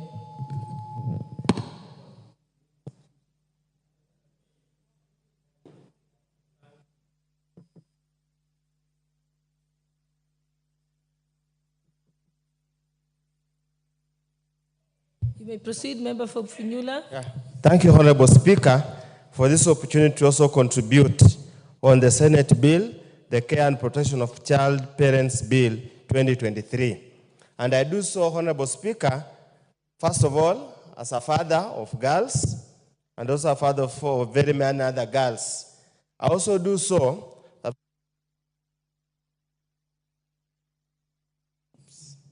Honorable Speaker, I also do so that when I got an opportunity to be elected a member of Parliament for Funyula in 2017, we have had to encounter this kind of scenario and to have had to be very ingenious on how to deal with this matter. Honorable Speaker, perusing through this bill, Honorable Speaker, brings out some very salient issues that are becoming very common and is permeating our modern society. And it's a matter that I'm afraid this particular bill only perpetuates the problem, does not even seem to try to solve the root cause of the problem. Honorable Speaker, for us to have the kind of scenario we have, to even contemplate having a bill of this nature, is an admission that parenting in this country has failed. We are trying to legalize a matter that is purely a moral matter, a parenting matter, a religious matter. It confirms our fears that the entire ecosystem that takes care of the children has collapsed. The church has failed, the parents have failed, the community has failed, the entire kinship system of the family has failed. So therefore, we are trying to solve a problem using legislation, a problem that can also be solved elsewhere. Second, Honorable Speaker, this bill is good, it has got very good intention. But unfortunately, Honorable Speaker, going through this bill seems to be very short of useful content, seems to be basically a cut and paste of matters that can be dealt administratively and the matters of policy. Honorable Speaker, I also want to join my colleagues TJ Kajwang that reading through this bill is pure and straightforward a money bill. And the Constitution of Kenya is very clear how we generate a money bill. And as we have clearly said, we will have an opportunity at the right time, the substantive Speaker or the Budget and Appropriation Committee to give us guidance on that matter. Thirdly, Honorable Speaker, this bill purports to take away the functions that are already domiciled in various acts of Parliament, that are already available in various administrative offices. Issues of children are adequately and elaborately contained in the Children's Act. Issues how to deal with the children who want to go to school are clearly contained in the Basic Education Act. One wonders why. Issues to do with the crimes and all those kind of things. Some already dealt with in the Sexual Offences Act. Some already dealt with the Penal Act. I do not know what intention are we going to create. Are we going to create another problem that does not even exist? Honorable Speaker, I am a Catholic, and our Catholic faith and way is very clear. Where I come from, we have ways how to deal with the criminals, child indiscipline, and truants. This is a matter.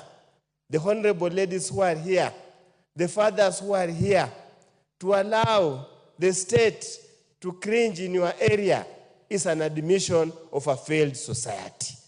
It's a matter we can deal with at society level. Honorable Speaker, a danger looms in this bill. This bill purports to give the county government powers to supervise the national government. Basic education is mandated in the national government.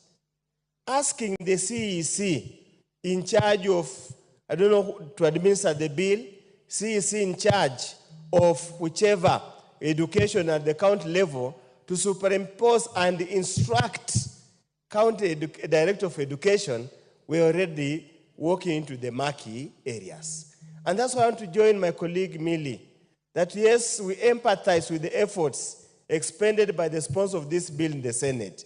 But honestly, here in this case, Honorable Speaker, our legal team our drafting team have laid down the sponsor, have laid down Senate, have laid down Parliament, and have laid down the people of Kenya.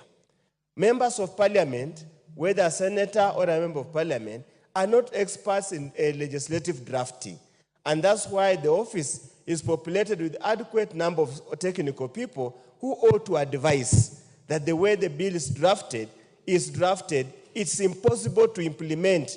Honorable Speaker, this bill is impossible to implement. Honorable Speaker, there is a policy now to abolish children's homes. There is a policy to minimize custodial arrangements. Yet, care center, the way it's defined, is another name of a children's home. And this country has got a very bad history of children's home. Abuse, trafficking, sexual violence, sexual abuse. And I thought, Honorable Speaker, you would have to deal with that matter in that way. Looking at this bill, they contemplate the child will go back to school after winning the baby. If they contemplate a child who is pregnant and in school and has got medical challenges and has to attend prenatal, whatever it's called, the school will give an opportunity to cover up the lost hours or minutes in school. How practical is that, Honorable Speaker? Any typical Kenyan, any typical school manager, how practical is it? Would a teacher stop teaching because one of the pregnant girl in class has gone to prenatal, whatever you call it, clinic? Will you force the teacher to provide remedial classes for this child who returns after the others have gone home? Again, that's against the policy of the government. How can we really even consider that kind of a matter? Honorable Speaker, we look, there's a clause here, I think clause 6.2. The prevention programs established under Section 1 shall involve the parents and the guardians of the children in the governance of institutions of basic education. The governance of basic education institutions, Honorable Speaker, is clearly established in the Basic Education Act. The bill does not anywhere purport, even the schedule or anywhere, to amend the Basic Education Act to include parents of pregnant children in the board of management of the school. Legislation in vain. Impossible to approve. Honorable Speaker, I just want to tell the Kenyan people, these child care centers they're talking about, when you go to clause 21 of the bill, 2, a county government may, for the purpose of subsection 1, establish care centers in or within the vicinity of an institution of basic education and training in order to ensure access to such facilities by a child parent. What are we telling our girls? Go get pregnant, we'll put a nursery, a baby nursery, next to your classroom. Is it what any parent would wish his or her child to go through? Is that the kind of morality we want to teach our children? Honorable Speaker, as I said, the intention is good. What's your point of order, Honorable Bayer? Okay. The intention is good. I can see where the drafter is coming from. Probably has also grappled with the case of second chance, how the kids go back to school. But honestly speaking, this is a legislation that ought not to have come here. This legislation should have gone to the Children's Act and basically made amendments to the Children's Act, gone to the Basic Education Act. Then the case already provided a child shall not be discriminated against on whatever ground. It's already covered for. And you, Honorable Speaker, those of us who are MPs, know that children in our places, when they get unfortunate and become pregnant, they are admitted back to school. We do not need any policy. Actually, already a policy exists. So, Honorable Speaker, I'm always very constrained. I feel sad to oppose a private member's bill. But for this, allow me to oppose, and if it proceeds to the next level, we'll bring amendments that might basically leave it a worthless piece of paper. Thank you, Honorable Speaker. Honorable Bayer, since you said you don't have a point of order, allow me to allow Honorable Phyllis Barto and then yourself to speak if you want to contribute.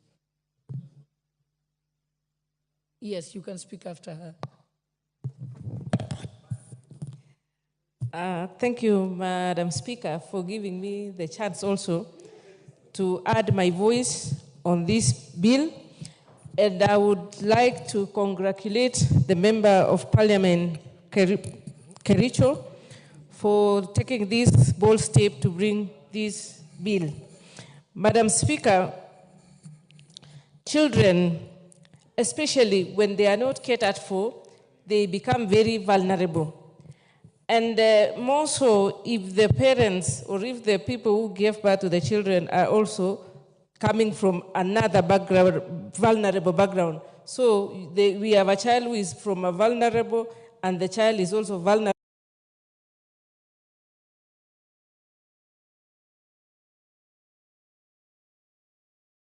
While I was transversing my constituency recently, I came across so many issues. I came across so many children facing serious challenges because they were given birth by their mothers out of wedlock or when they were still in school, and they are left to their grandparents, and the grandparents don't even know what to do with them because possibly the mothers who gave birth to these children have run away from home because they cannot provide for them. It becomes very problematic. And those are the children, those are the parents, the young parents, the children who are now in the business of the illicit brews. They are the children who are in our streets because somebody somewhere or something somewhere is wrong. Madam Speaker, even the idea of going to school, we find that when we are even giving out bursaries, the bulk of the needy cases we have are those children who are abandoned by their mothers because they got pregnant when they were young, they left them, and these kids are left to their grandparents. The grandparents are aging, there is nothing, they cannot protect them. So, in as much as I support this bill, Madam Speaker, it is also important to note that we have several pieces and bits and pieces of legislations on these on issues touching children.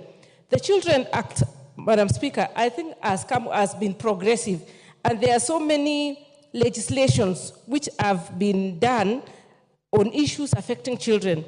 Even the Children's Court, Madam Speaker, I think caters for so many of these issues.